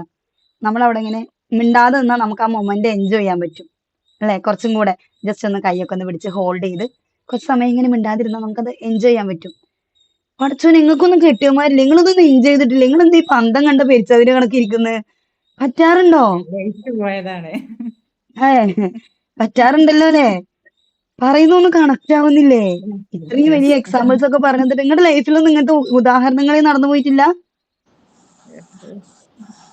ഞാനെന്തോ APJ അബ്ദുൽ കലാം എടുക്കുന്ന പോലെ റോക്കറ്റ് സയൻസ് എടുക്കുന്ന പോലെ ഓരോരുത്തരുടെ എന്താ പറയാ ബലം പിടുത്തം. ഞാൻ നിങ്ങളുടെയൊക്കെ ജീവിതത്തിൽ നടന്നു പോകുന്ന കാര്യങ്ങളാ പറഞ്ഞിരുന്നത്. എനിക്ക് വാല്യൂ ഇല്ലേ എന്ന് പറഞ്ഞിട്ട് കയ്യും കാലും പിടിച്ച് കരയുന്ന ആൾക്കാരുടെ അടുത്ത് സ്വന്തം വില സ്വന്തമായിട്ട് നഷ്ടപ്പെടുത്തുന്ന കുറെ കാര്യങ്ങളാ പറഞ്ഞിരുന്നത്. അതിന് ഇംപ്രൂവൈസ് ചെയ്യണ്ടേ? എപ്പോഴും ഇങ്ങനെ ഇരുന്നാ മതിയോ? ഓള് ഒരു പാവാണ്. ഓള് ആരും ഒരു കാര്യത്തിൽ ഇടപെടൂല. ഓളിന് ആർക്കും എന്തും പറയാം. എന്ത് പറഞ്ഞാലും അവൾക്കൊരു കുഴപ്പമില്ല. നമ്മൾ ആർക്ക് വേണമെങ്കിലും ബോഡി ഷെയിം ചെയ്യാം. ഞങ്ങളുടെ ഫാമിലിയിൽ ഒരു ഇത്താത്തുണ്ട്. ഭയങ്കര അത്യാവശ്യം ആള് നല്ല വെയിറ്റ് ഉള്ള ഒരാളാണ്. നിങ്ങൾ ചിലപ്പോൾ എന്റെ മുന്നത്തെ വീഡിയോ ഒക്കെ കണ്ടിട്ടുള്ള ആൾക്കാർക്ക് അറിയാം. റാബി താത്ത എന്ന് പറയും. നല്ല വെയിറ്റ് ഉള്ള ഒരാളാണ്. ഭയങ്കര നമ്മുടെ വീഡിയോയിൽ വന്നിട്ട് ഒരു ഊഞ്ഞാലാടിയിട്ട് വീണിട്ടൊക്കെ ഉണ്ട്. പക്ഷേ ഫാമിലിയിൽ യൂട്യൂബിലൊന്നും ഒരാൾ പോലും അവരെ ബോഡി ഷെയിം ചെയ്തിട്ടില്ല കേട്ടോ, മാഷാല്ല. പക്ഷെ ഫാമിലിയിൽ എല്ലാവരും അവരെ കണ്ട അവരെ ബോഡി ഷെയിം ചെയ്യും. കഴിക്കുന്ന ഫുഡിനെ പറഞ്ഞിട്ട്, മന്തി എന്ന് പറഞ്ഞിട്ട്, ആനാന്ന് പറഞ്ഞിട്ട്, ഇങ്ങനെ ഓരോന്ന് പറഞ്ഞിട്ട് അവരെ കളിയാക്കും. പക്ഷെ ഇതൊക്കെ കേട്ടിട്ട് ഇരുന്ന് ചിരിക്കും. ചിരിച്ചിട്ട് അവസാനം നമ്മുടെ അടുത്ത് പറയും, ഞങ്ങൾ വേണ്ടപ്പെട്ട കുറച്ച് ആൾക്കാർക്ക് പറയും, എനിക്കൊന്ന് വൈകുന്നേരത്ത് വയ്യാണ്ടാവും, എന്നെ അവര് പ്രാഗിയില്ല, എന്റെ തടിനെ പ്രാഗിയില്ല, അതുകൊണ്ട് എനിക്കൊന്ന് വയ്യാണ്ടാവും, ഇങ്ങനെ പറഞ്ഞുകൊണ്ടിരിക്കും. അപ്പൊ പറഞ്ഞ പോലെ തന്നെ വൈകുന്നേരം നമ്മളേക്ക് മൈഗ്രെയിനും കാര്യങ്ങളൊക്കെ വന്നിട്ട് സൈഡായിട്ടുണ്ടാവും കേട്ടോ. ഇങ്ങനെ പറയും. അപ്പൊ നമുക്കത് വിഷമം തോന്നും. ഞാൻ പറയും, നിനക്ക് എന്ത് കേടുണ്ട്? ഇപ്പൊ അവര് ഫുഡ് കഴിക്കുന്നതിന്റെ കാര്യം പറയുകയാണെങ്കിൽ അത് കുറച്ച് കഴിച്ചാൽ മതി കേട്ടോ, അല്ലെങ്കിൽ ഇതാണ്ടോ അങ്ങനെ വീപ്പക്കുറ്റി പോലെ വീർത്ത് വരും. ഇവർക്ക് അറിയാം അവരെത്ര കുറച്ച് കഴിച്ചാലും ഈ വീർത്ത് വരും. ഇവരുടെ ശരീരം ഇത്രത്തോനെ ഉള്ളതുകൊണ്ട് തന്നെ ഇവർക്ക് അത്രത്തോനെ ഫുഡും വേണം. അപ്പൊ ഫുഡ് അവർ കഴിക്കുന്നുണ്ട്. അപ്പൊ ഇവരുടെ പ്രോബ്ലം എന്താന്നുള്ളത് ഡയഗ്നോസ് ചെയ്യാനോ അതിനനുസരിച്ച് പ്രശ്നങ്ങൾ ഫേസ് ചെയ്യാനോ അവർ തയ്യാറല്ല.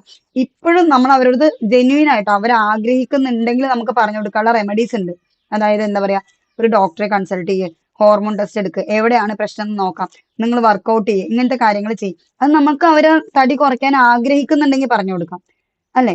പക്ഷെ അവരവരുടെ തടിയിൽ സാറ്റിസ്ഫൈഡ് ആണ്, അവർക്ക് വേറെ പ്രശ്നമൊന്നുമില്ല. ഈ ആൾക്കാർ ബുള്ളി ചെയ്യുന്നതല്ലാതെ വേറെ പ്രശ്നമൊന്നുമില്ല.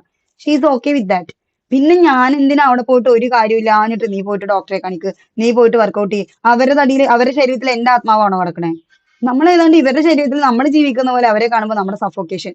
പലർക്കും ഉണ്ടാവുന്ന സൂക്കേടാണത്, അല്ലേ? കറുത്ത ഒരാളെ കാണുമ്പോഴേക്കും നീ കറുത്തു, ആരുടെങ്കിലും മുഖത്തൊന്ന് കുരു വരുമ്പോഴേക്കും എന്റെ മുഖത്ത് അങ്ങനെ കുരു വന്നല്ലോ. നമുക്ക് എന്തിന്റെ പ്രശ്നമാണ് അവരുടെ മുഖത്ത് കുരു ഉണ്ടെങ്കിൽ? ചോദിക്കാറില്ല? നിങ്ങൾ പലരും ചോദിച്ചിട്ടുണ്ടാവും, ഇല്ലേ? ഇഷ്ടം കൊണ്ട് നമ്മളൊരു ഇതുകൊണ്ടൊക്കെ ചോദിക്കുന്ന ആളുകൾ ചിലപ്പോ ഉണ്ടാവും. മറ്റുള്ളവര് നമ്മൾ സ്നേഹത്തോടെ ചോദിക്കുക, എങ്ങനെ ആരും ഇല്ലാത്ത സമയത്ത്, എടാ പെട്ടെന്ന് എന്താ പറ്റിയത്, നിനക്ക് എന്തെങ്കിലും ഹെൽത്ത് ഇഷ്യൂസ് ഉണ്ടോ? അത് അവരോടുള്ള കെയറിങ് കൊണ്ട് നമ്മൾ ചോദിക്കും, അല്ലെ? എന്തെങ്കിലും ഹെൽത്ത് ഇഷ്യൂസ് ഉണ്ടോ, ശ്രദ്ധിക്കട്ടെ നമ്മുടെ ശരീരം എന്നിട്ട് നമ്മൾ പറയും. അത് എല്ലാവരും ഉള്ള സമയത്ത് നമ്മൾ പോയിട്ട് അങ്ങനെ പറയുമോ? ചിലവരുണ്ട് അവരുടെ കെട്ടിയന്മാരും കൂടെ ഉണ്ടെങ്കിൽ നോട്ടീസ് ചെയ്തെടുത്ത് പറയും, അന്റെ കെട്ടിയന് തടിയുണ്ട്, ഈ മെലിഞ്ഞിട്ടാണ്. എന്റെ അടുത്ത് പറഞ്ഞിട്ടുണ്ടായിരുന്നു കേട്ടോ ഒരു സമയത്ത്. ഞാൻ ഭയങ്കര സ്ലിം ആയിരുന്നു, അപ്പൊ ബഷീർ ഭയങ്കര ഗുണ്ടായിരുന്നു. അപ്പൊ എന്റെ അടുത്ത് പറഞ്ഞിട്ടുണ്ട്, എന്തെന്നറിയോ, ബഷീർ ഭയങ്കര തടിയുണ്ട്, അവന് ചേർന്നതൊന്നല്ല, നീ ഭയങ്കര സ്ലിം ആണ്. അപ്പൊ സ്ലിം ആയിട്ടിരിക്കുന്ന ഞാനല്ലേ ഹെൽത്തി, ഓനോടല്ലേ മെലിയാൻ പറയണ്ടേ? പക്ഷെ അത് ചെയ്യൂല. അത് ചെയ്യൂല. അപ്പൊ അവിടെ എന്താ പറയാ, നമ്മള് സ്ത്രീകൾ സാക്രിഫൈസ് ചെയ്യേണ്ട അവസ്ഥ, അല്ലെ? എന്നിട്ട് ഞാൻ കഷ്ടപ്പെട്ട്, ഞാൻ അന്നത്തെ സങ്കടം കാരണം കൊണ്ട് ഞാൻ കഷ്ടപ്പെട്ട് ഫുഡൊക്കെ കഴിച്ച് എന്താ പറയാ, അത് അൺഹെൽത്തി ആയിട്ട് ഞാൻ വെയിറ്റ് കൂട്ടിയ ഒരാളായിരുന്നു. അപ്പൊ അങ്ങനെയൊന്നും ചെയ്യാതിരിക്കുക. നമ്മുടെ മറ്റുള്ളവർക്ക് അത് ഫീൽ ആവും. പ്രത്യേകിച്ച് എനിക്കൊക്കെ എന്റെ കെട്ടിയതിന്റെ കാര്യത്തിലൊക്കെ എന്തെങ്കിലും പറഞ്ഞിരുന്നെങ്കിൽ ഭയങ്കരമായിട്ട് ഫീൽ ചെയ്തായിരുന്നു. ഇപ്പൊ എന്റെ വേ ഓഫ് തിങ്കിങ് ഒക്കെ മാറി. പറയുന്നവരോട് പറയുന്നുള്ളൂ. എന്റെ എന്താ പറയാ, നമ്മൾ പറയില്ല, എന്റെ രോമത്തിൽ തൊടാൻ പറ്റൂല എന്ന്, അതേപോലെ ഇങ്ങനെ പോകും, തഴുകി പോകും. അത് എന്റെ ഈ ചെവി കൂടെ പോലും കയറൂലല്ലോ, എന്നാലല്ലേ ഇപ്പുറത്തെ ചെവി കൂടെ വിടണ്ടുള്ളൂ. അത്രേ ഉള്ളൂ. അപ്പൊ നമ്മൾ അങ്ങനെ ആരെയും ഉപദ്രവിക്കാതിരിക്കുക. നമ്മുടെ നാക്കുകൊണ്ടോ വാക്കുകൊണ്ടോ ഒന്നും ഇൻഡയറക്ട്ലി നമ്മൾ അവരുടെ മനസ്സിൽ നമ്മുടെ വിലനെ ഇടിക്കുകയല്ല, നമ്മളൊരു കുഴി കുഴിച്ച് പാതാളത്തിൽ ഇറങ്ങി നിന്ന് അവിടെ മേലെ മണ്ണിട്ട് മൂടിയെന്ന് കരുതിയാൽ മതി. പിന്നെ അവരുടെ ലൈഫിൽ നിങ്ങൾക്ക് ഒരു വിലയും ഒരു വാല്യൂ ഉണ്ടാവാൻ പോകുന്നില്ല. അപ്പൊ അങ്ങനെയുള്ള പരിപാടികളൊന്നും ചെയ്യാതിരിക്കുക. പിന്നെ നമ്മൾ വേറൊരു കാര്യം പറഞ്ഞിരുന്നല്ലോ, പിന്നെ വേറെ അടുത്ത് തർക്കിക്കാൻ പാടില്ലാത്ത അല്ലെങ്കിൽ സംസാരിക്കാൻ പാടില്ലാത്ത ഒരു കാര്യം, ഒരു മൊമെന്റ് എന്ന് പറയുന്നത് എന്താണെന്നറിയോ? എത്ര പറഞ്ഞാലും ഒരു ചേഞ്ചും ഇല്ലാത്ത കുറെ ടീമുകൾ ഉണ്ടാവും. നമ്മൾ ഒരു ആർഗ്യുമെന്റ് തുടങ്ങിയിട്ടുണ്ടാവും, നമുക്കറിയാം നമ്മൾ പറയുന്നതാണ് ശരിയെന്ന്. ഒരു അരമണിക്കൂർ തർക്കിച്ചിട്ടുണ്ടാവും. ഈ തർക്കമൊക്കെ കഴിഞ്ഞാൽ അവൻ രാമൻ സീതയ്ക്ക് എപ്പിടി എന്ന് പറഞ്ഞ പോലെ ആ പറഞ്ഞ ടോപ്പിക്കിന്ന് ഒരു കടുക് മാറിയിട്ടുണ്ടാവില്ല. എന്നാലും ഞാൻ പറഞ്ഞതാ ശരി, ഞാൻ പിടിച്ച മുയലിന് 3 കൊമ്പ് എന്നൊക്കെ പറഞ്ഞിരിക്കുന്ന ടീമുകൾ ഉണ്ടാവൂലേ? അങ്ങനെയുള്ള ആൾക്കാർ മിണ്ടാതിരിക്കുക. ലാ ഹൗല വലാ ഖുവത ഇല്ലാ ബില്ലാ. ഒറ്റ വാക്ക് പറയാ, ഒഴിവാക്കുക. ഓക്കെ? പിന്നെയും പോയിട്ട് തർക്കിച്ചിട്ട് എന്നാലും അവൻ ഞാൻ പറയുന്നത് വിശ്വസിച്ചില്ലല്ലോ, ഞാൻ അവനോട് 1000 തവണ പറഞ്ഞത് ആയിഷത്ത. അങ്ങനത്തെയൊക്കെ കോളുകൾ എനിക്ക് വരാറുണ്ട് കേട്ടാ. ഞാൻ അവനോട് 1000 തവണ പറഞ്ഞത് ആയിഷത്ത, ഞാൻ അങ്ങനെ പറഞ്ഞിട്ടില്ല. ഇന്നലെ ഒരു ഉമ്മാമ വിളിച്ചിട്ടുണ്ടായിരുന്നേ. അവരെന്റെ അടുത്ത് പറഞ്ഞത് അവരുടെ ഏതോ ഒരു കസിന് ഏതോ ഒരു ഉസ്താദിനെ പോയി കണ്ടപ്പോ പറഞ്ഞത്രേ ഈ ഉമ്മമ്മ സിഹിർ ചെയ്തതാന്ന് പറഞ്ഞത്രേ. ഞാൻ മനസ്സാ വാച അറിഞ്ഞിട്ടില്ല, എന്റെ നാത്തൂന് ഇന്നെ പറയാണ്, അവൾക്ക് ഇളകിയിട്ട് പറഞ്ഞു എന്നാണ് പറയണത്. ഇനി ഞാൻ എന്താണ് കാട്ടാന്നൊക്കെ ചോദിച്ചത്. ഇവരറിയാത്ത കാര്യത്തിന് ഇവരെന്ത് കാട്ടാനാ? ഭയങ്കര ടെൻഷൻ. എന്നിട്ട് അവരുടെ കൂടെയുള്ള ആൾക്കാർ പറയാത്രേ, മക്കളും ബാക്കിയുള്ളവരൊക്കെ പറയാത്രേ, നിങ്ങൾ എപ്പോഴും അള്ളാനെ വിളിച്ച് ഒരുപാട് നിങ്ങൾ അള്ളാഹുലോട്ട് അടുക്കണോണ്ടാണ് അള്ളാഹ് നിങ്ങൾക്ക് ഇങ്ങനത്തെ പരീക്ഷണങ്ങൾ തരുന്നത്. എനിക്ക് ഇങ്ങനത്തെ പരീക്ഷണങ്ങളൊന്നും തരാതിരിക്കാൻ ഞാൻ എന്താ ചോദിച്ചിട്ട് ഇന്നത്തെ കുറിച്ചിട്ടുണ്ടായത്. അങ്ങനത്തെ മനുഷ്യന്മാരുണ്ട്. നമ്മൾ ഒന്നും ചെയ്തിട്ടില്ലെങ്കിലും ആരെങ്കിലും അവിടെ, ഞാൻ ഒരു കാര്യം പറയട്ടെ, കുറെ പട്ടികൾ നമ്മുടെ വീട്ടിൽ മുമ്പത്ത് വന്നിട്ട് ചുമ്മാ നിന്ന് കുരയ്ക്കാണ്. നമുക്ക് എന്ത് ചെയ്യാൻ പറ്റും? വല്ലാണ്ട് സഹി കെടുമ്പോ ഒരു കല്ലെടുത്തെറിയാൻ പറ്റില്ലേ? അത് പേപ്പട്ടിയാണെങ്കിൽ നമ്മൾ എന്ത് ചെയ്യും? വാതിലടച്ച് കുറ്റിയിടും അല്ലേ? ആരേലും വന്നിട്ട് എടുത്തിട്ട് പോട്ടെ, അല്ലെങ്കിൽ ഇത് ഇവിടെ നിന്ന് മുന്നോട്ട് പോട്ടെ എന്ന് പറഞ്ഞിട്ട് തല്ലാൻ പാകത്തിന് ആൾക്കാരില്ലാന്നുണ്ടെങ്കിൽ നമ്മൾ ഈ പേപ്പട്ടിന്റെ മുമ്പത്തേക്ക് ഇറങ്ങിച്ചല്ലോ. കുറെ പട്ടികൾ ഉണ്ടെങ്കിൽ നല്ല പട്ടികളുടെ മുമ്പത്തേക്ക് നമ്മൾ ഇറങ്ങിച്ചല്ലോ അല്ലേ? തടി കേടാവും പറഞ്ഞിട്ട് അതിനൊരു സൊല്യൂഷൻ കാണാൻ പറ്റും എന്ന് ഉറപ്പുണ്ടെങ്കിൽ മാത്രമേ നമ്മൾ ഇറങ്ങിച്ചെല്ലുള്ളൂ, റിസ്ക് എടുക്കുള്ളൂ അല്ലേ? അപ്പൊ നമ്മൾ അതിനെക്കുറിച്ച് ബോധേഡാവോ? അതിന്റെ പേരിൽ അയ്യോ എനിക്ക് ഭയങ്കര എന്താ പറയാ, ഈ പട്ടിനെ തല്ലി കൊല്ലാൻ പറ്റിയിട്ടില്ലേ, ഈ പെട്ടിയുടെ കുര നിർത്താൻ പറ്റിയിട്ടില്ലേ എന്നൊക്കെ പറഞ്ഞിട്ട് നമ്മൾ നിന്ന് കരയോ? സെൽഫായിട്ട് പറ്റൂല എന്നുണ്ടെങ്കിൽ നമ്മൾ എന്ത് ചെയ്യും? അതിനുള്ള സൊല്യൂഷൻ കണ്ടെത്താ ചെയ്യാ അല്ലേ? അല്ലാണ്ടൊന്നും മോങ്ങോ? നമ്മൾ പരിഹാരം കണ്ടെത്തണം. നമ്മുടെ ഒരു പ്രശ്നം വരുന്നുണ്ടെങ്കിൽ നമ്മളാണ് അതിന് പരിഹാരം കണ്ടെത്തേണ്ടത്. സേഫ് ആവുക ആദ്യം. ഇപ്പൊ അവരിങ്ങനെ ഒരു പ്രശ്നം പറയുന്നുണ്ടെന്നുണ്ടെങ്കിൽ ആദ്യം എന്ത് ചെയ്യുക? ഞാനത് ചെയ്തിട്ടില്ല, ഒരു മുൻകൂർ ജാമ്യം, സേഫ്, അവിടെ സേഫ്റ്റി എടുത്തു. പിന്നെ തെളിയിക്കണമെങ്കിൽ അവർക്ക് താല്പര്യം ഉണ്ടെങ്കിൽ അവർ തെളിയിക്കട്ടെ. ഒറ്റ ക്വസ്റ്റ്യൻ തിരിച്ചു ചോദിച്ചാൽ മതി എന്ന് ഞാൻ പറഞ്ഞുള്ളൂ. ഇത് ഞാനാ ചെയ്തെന്നുണ്ടെങ്കിൽ തെളിവ് ആ മൊയിലേരെ കൊണ്ട് പറയിപ്പിക്കുന്നു. നീ ഇളകി പറഞ്ഞാലും ഇളകാണ്ട് പറഞ്ഞാലും ഈ കാണിച്ച മൊയിലേര് വന്ന് പറയട്ടെ ഞാനാ ചെയ്തതെന്ന്, അതിനുള്ള തെളിവ് അവർ തരട്ടെ, അപ്പൊ നമുക്ക് ബാക്കി നോക്കാന്ന് പറഞ്ഞു. അങ്ങനെ പറയാൻ പറഞ്ഞു ഞാൻ. അല്ലാണ്ട് ഇപ്പൊ നമുക്ക് എന്താ അവരോട് പറയാൻ പറയാ? ഇങ്ങനെ കുറെ ഉസ്താദുമാരുണ്ട് ചാട്ടവാറ് വെട്ടിയടിക്കണം, പൈസ കിട്ടാൻ വേണ്ടി കുടുംബ ബന്ധങ്ങൾ പിരിക്കുന്നവര്. ഓക്കെ. പിന്നെ നമുക്ക് ചെയ്യാനുള്ള വേറൊരു കാര്യമാണ്, ആരെയും ഓവർ ഡിപ്പെൻഡ് ചെയ്യാതിരിക്കാം. നമ്മളൊക്കെ ചെയ്യുന്ന മിസ്റ്റേക്കാണ്. നമ്മുടെ കെട്ടിയോനെ ഭയങ്കരമായിട്ട് ഡിപ്പെൻഡ് ചെയ്യുന്ന ആൾക്കാരുണ്ടാവും അല്ലെ? കുട്ടീനെയും കൊണ്ട് ഹോസ്പിറ്റലിൽ പോകണോ? കെട്ടിയാൻ വരണം. എന്താ പറയാ, എനിക്ക് പഠിക്കാൻ പോകണോ? കെട്ടിയാൻ വരണം. എനിക്ക് ഹോസ്പിറ്റലിൽ പോകണോ? കെട്ടിയാൻ വരണം. നമ്മൾ ചാവാനായിട്ട് നമുക്ക് തീരെ ക്ഷീണമായിട്ട് കിടക്കുന്ന സമയത്ത് കെട്ടിയന്മാർ ഹോസ്പിറ്റലിൽ കൊണ്ടുപോകുന്ന കാര്യമല്ല പറയുന്നത് കേട്ടോ.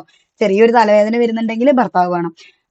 എന്താ അങ്ങനെയുള്ള ഭയങ്കരമായിട്ട് ഡിപ്പെൻഡന്റ് ആയിട്ട് ജീവിക്കുന്ന ആൾക്കാർ. നമ്മുടെ മക്കളെ നമ്മൾ അങ്ങനെ ശീലിപ്പിക്കരുത് കേട്ടോ. ഓരോ കാര്യത്തിനും ഉമ്മ ഉമ്മ ഉമ്മ ഉമ്മ വാപ്പ വാപ്പ വാപ്പ, ആ ഒരു ശീലം നമ്മുടെ മക്കൾക്ക് നമ്മൾ കൊടുക്കരുത്. നമ്മളിങ്ങനെ ഒരാളിൽ എത്രമാത്രം ഡിപ്പെൻഡ് ആവുന്നോ അത്രമാത്രം അയാളിൽ നമ്മുടെ വാല്യൂ കുറഞ്ഞുകൊണ്ടേയിരിക്കും. അയാൾ ഇൻഡയറക്ട്ലി അങ്ങോട്ട് മനസ്സിലാക്കുകയാണ് അയാൾ ഇല്ലാണ്ട് നമ്മൾ ഒറ്റയ്ക്ക് ജീവിക്കൂല. അപ്പൊ നമ്മൾ എന്തായി? നമ്മൾ അയാളുടെ അടിമയായി. അത് തന്നെയാണ് കാര്യം. കുറേയൊക്കെ അവരത് സ്നേഹത്തോടെ ഹാൻഡിൽ ചെയ്യും. പക്ഷെ നമ്മൾ ഈ അടിമത്തത്തിൽ നിന്ന് പുറത്ത് കിടക്കാൻ നമുക്കിത് മതിയാവും. കാരണം നമ്മൾ ഡിമാൻഡ് ചെയ്യുന്ന സമയത്ത് നമുക്ക് അവര് സപ്ലൈ തരൂല. കാരണം അവരെന്ത് ചെയ്യും? അവരുടെ വർത്ത് കൂട്ടാൻ വേണ്ടിയിട്ട്, അല്ലെങ്കിൽ ഞാൻ ഇല്ലാണ്ടാവുമ്പോ അവളിന്റെ പുറകെ നടക്കില്ല, അത് അവർക്കൊരു രസമാവും അല്ലെ? ഒരു ഹരാവും. ഒരു മൊമെന്റ് വരെ നമ്മുടെ ലൈഫിൽ ഇതൊക്കെ വേണം. ഡിപ്പെൻഡൻസ് വേണം, നമ്മളെ മറ്റുള്ളവരെ ആശ്രയിക്കണം, അത് എൻജോയ് ചെയ്യാൻ പറ്റണം. ഇതൊക്കെ മാറ്റിയിട്ട് അവരെ പണിക്ക് പോയ ആളിനെയൊക്കെ വിളിച്ചു വരുത്തും. ഞാൻ കണ്ടിട്ടുണ്ട്. കുഞ്ഞിന് വയ്യ, അതുകൊണ്ട് ജോലി സ്ഥലത്ത് പോയിട്ട് ആളെ വിളിച്ചു വരുത്തും. ഇവിടെ വീട്ടിൽ ഉമ്മയുണ്ടാവും, അല്ലെങ്കിൽ തൊട്ടപ്പുറത്ത് വിളിച്ചാൽ വരുന്ന കൂട്ടുകാരുണ്ടാവും, ആങ്ങളമാരുണ്ടാവും, എല്ലാവരും വീട്ടിൽ വെറുതെ ഇരിക്കുന്ന ആൾക്കാരുണ്ടെങ്കിലും ഈ കെട്ടിയോൻ തന്നെ വന്നാലേ പോകാൻ പറ്റുള്ളൂ. അങ്ങനെ വാശി പിടിക്കുന്ന ആൾക്കാരുണ്ടാവും അല്ലെ? ഒരു രൂപ സ്വന്തമായിട്ട് ഏൺ ചെയ്യാനുള്ള അവസരം ഉണ്ടായിട്ട്, അവസരം ഇല്ലാത്തവർ പോയിക്കോട്ടെ, ഭർത്താക്കന്മാര് നല്ല രീതിയിൽ പ്രൊവൈഡ് ചെയ്യുന്ന ആൾക്കാർ പോയിക്കോട്ടെ. കാരണം ഭർത്താവിന്റെ ഫിനാൻഷ്യൽ സ്റ്റാറ്റസ് മതി, ആളെ സമ്പാദിക്കുന്നതുകൊണ്ട് നല്ല രീതിയിൽ ഫാമിലി ഓടുന്നുണ്ട്, അതും പോയിക്കോട്ടെ, വേറൊരു കാറ്റഗറി നമുക്ക് മാറ്റി വയ്ക്കാം. കയ്യിൽ പൈസ ഇല്ല, നല്ല എഡ്യൂക്കേഷൻ ഉണ്ട്, നല്ല മൊബൈൽ ഉണ്ട്, എന്താ പറയാ, വീട്ടിലിരുന്നിട്ട് തന്നെ വർക്ക് ചെയ്യാനുള്ള ഓപ്പർച്യൂണിറ്റീസ് അറിയാം, അല്ലെങ്കിൽ പുറത്ത് പോയാൽ ജോലി ചെയ്യാൻ പറ്റുന്ന ഓപ്പർച്യൂണിറ്റീസ് ഉണ്ട്. ഇതെല്ലാം ഉണ്ടായിട്ടും ഈ ഭർത്താവ് കൊണ്ടുവന്ന് തരുന്ന 10 രൂപ കാത്തിട്ട് മാത്രം ഇരിക്കുന്ന മനുഷ്യന്മാരെ എനിക്കറിയാം. എല്ലാ കഴിവുണ്ട്.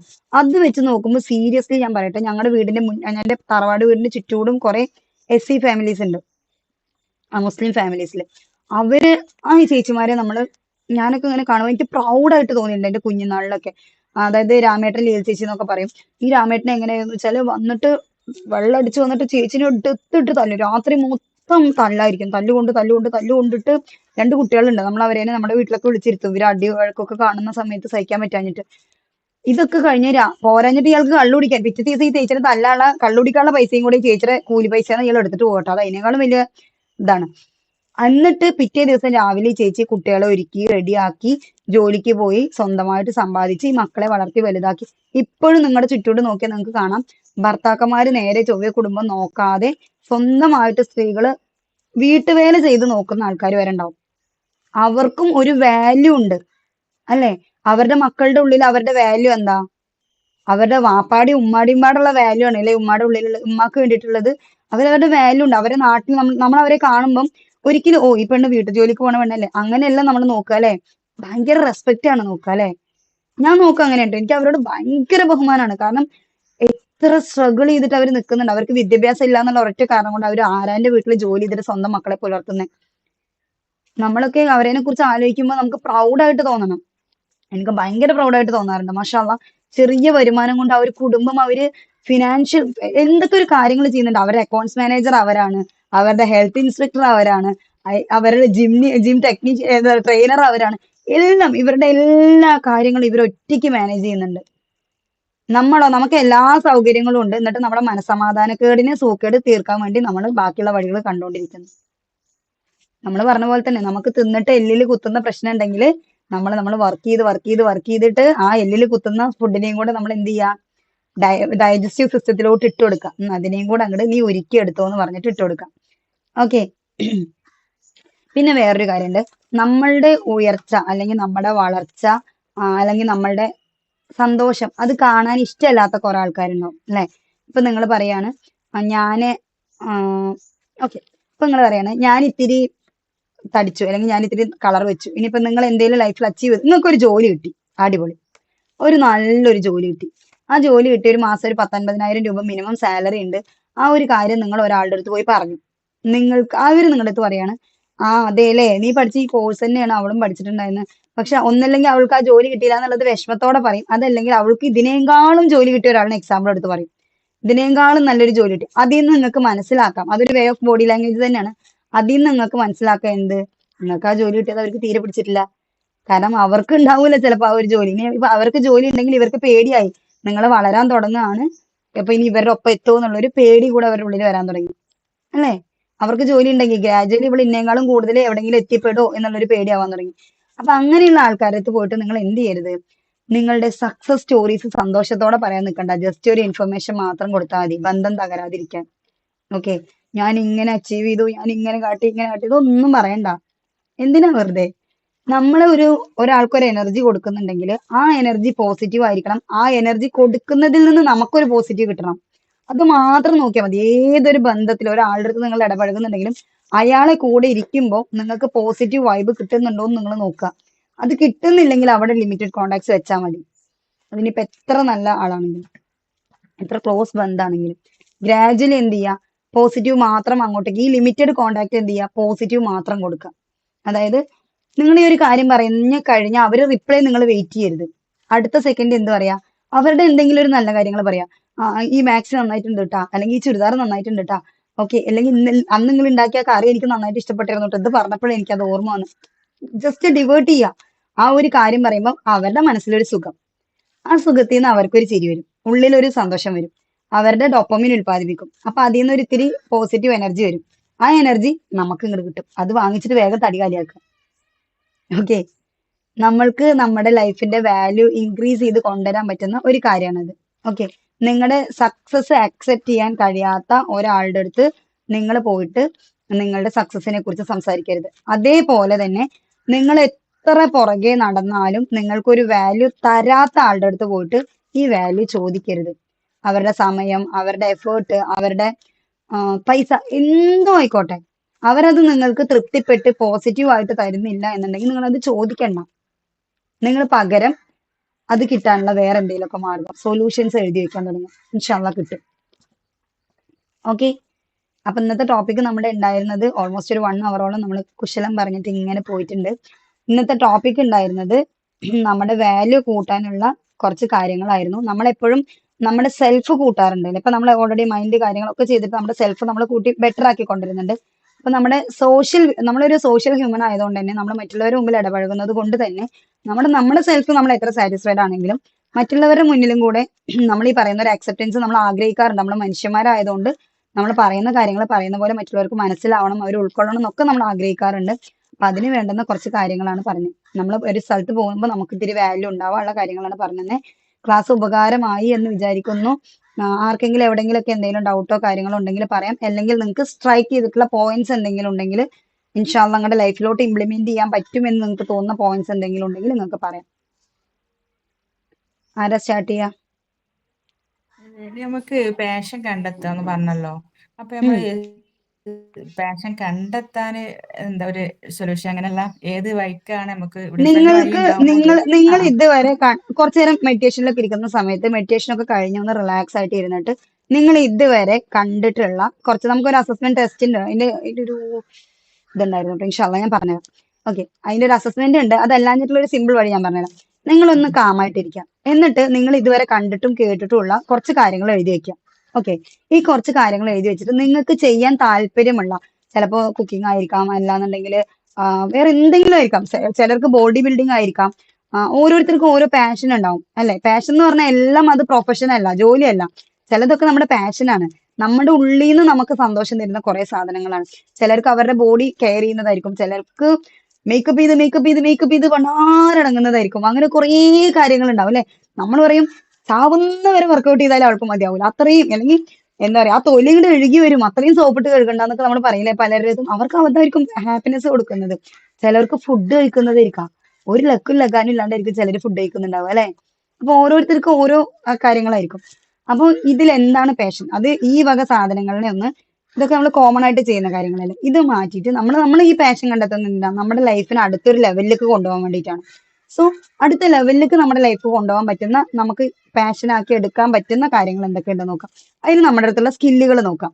ഇപ്പൊ നിങ്ങൾക്ക് നല്ല ക്ഷമയുള്ള ആൾക്കാരാണെങ്കിൽ നിങ്ങൾക്ക് ട്രൈ ചെയ്യാൻ പറ്റുന്നതാണ് നമ്മൾ നേരത്തെ പറഞ്ഞിട്ടുണ്ടായിരുന്ന ഡ്രോയിങ് ആയിക്കോട്ടെ, സ്റ്റിച്ചിങ് ആയിക്കോട്ടെ, അല്ലെങ്കിൽ ഈ പറയുന്ന ജ്വല്ലറി മേക്കിംഗ്, അങ്ങനെയുള്ള കുറെ കാര്യങ്ങളായിക്കോട്ടെ.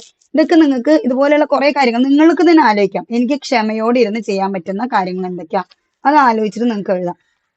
ചിലർക്ക് ക്ഷമയൊന്നും കാണൂല, നാലഞ്ച് ആൾക്കാരെ കൊണ്ട് പണിയെടുപ്പിച്ച് അത് ചെയ്യ് ഇത് ചെയ്യ് അപ്പുറത്ത് ചെയ്ത് ചെയ്യ്, അങ്ങനെ അയക്ക് ഇങ്ങനെ അയക്ക്, ഇങ്ങനെ പറഞ്ഞ് ഫുള്ളി എൻഗേജ്ഡ് ആയിട്ട് ഇരിക്കാനായിരിക്കും ചിലർക്ക് ആഗ്രഹം ഉണ്ടാവുക. അപ്പൊ അങ്ങനെയുള്ള ആൾക്കാർക്ക് വേണമെങ്കിൽ ബിസിനസ് സെക്ടർ ആയിട്ടുള്ള കാര്യങ്ങൾ ആലോചിക്കാം. അല്ലെങ്കിൽ നമ്മളിപ്പോ ഒറ്റയ്ക്ക് തുടങ്ങിയാലും ഭാവിയിൽ അത് ഡെവലപ്പ് ചെയ്ത് കൊണ്ടുവരുമ്പോൾ എനിക്ക് എന്തൊക്കെ ചെയ്യാം, അങ്ങനെയുള്ള കാര്യങ്ങൾ ആലോചിക്കാം. ചിലർക്ക് ഇതൊന്നും ആയിരിക്കില്ല. ചിലർക്ക് എപ്പോഴും ഒരാൾ ഗൈഡൻസ് ഇങ്ങനെ നമുക്ക് കിട്ടിക്കൊണ്ടിരിക്കണം, അതിനനുസരിച്ച് നമ്മൾ വർക്ക് ചെയ്തുകൊണ്ടിരിക്കണം, അതിനനുസരിച്ച് നമ്മുടെ ലൈഫ് സ്റ്റൈൽ മാറ്റിക്കൊണ്ടിരിക്കണം, അതായിരിക്കും ചിലർക്ക് ഇഷ്ടം. അങ്ങനെയുള്ളവർക്ക് ഒരു ഓഫീസ് ജോബിൽ നമ്മുടെ പാഷൻ കണ്ടെത്താൻ പറ്റും. അങ്ങനെയുള്ളവർക്കാണ് ഈ ഓഫീസ് ജോബൊക്കെ കൂടുതൽ സംതൃപ്തമായിട്ട് ചെയ്യാൻ പറ്റുക അല്ലെ? എനിക്ക് എന്താ പറയാ, ഓഫീസ് ജോബ് ഇഷ്ടമാണ്, ഫുള്ളി ആക്റ്റീവ് ആയിട്ട് ഇരിക്കാൻ എനിക്ക് ഇഷ്ടമാണ്.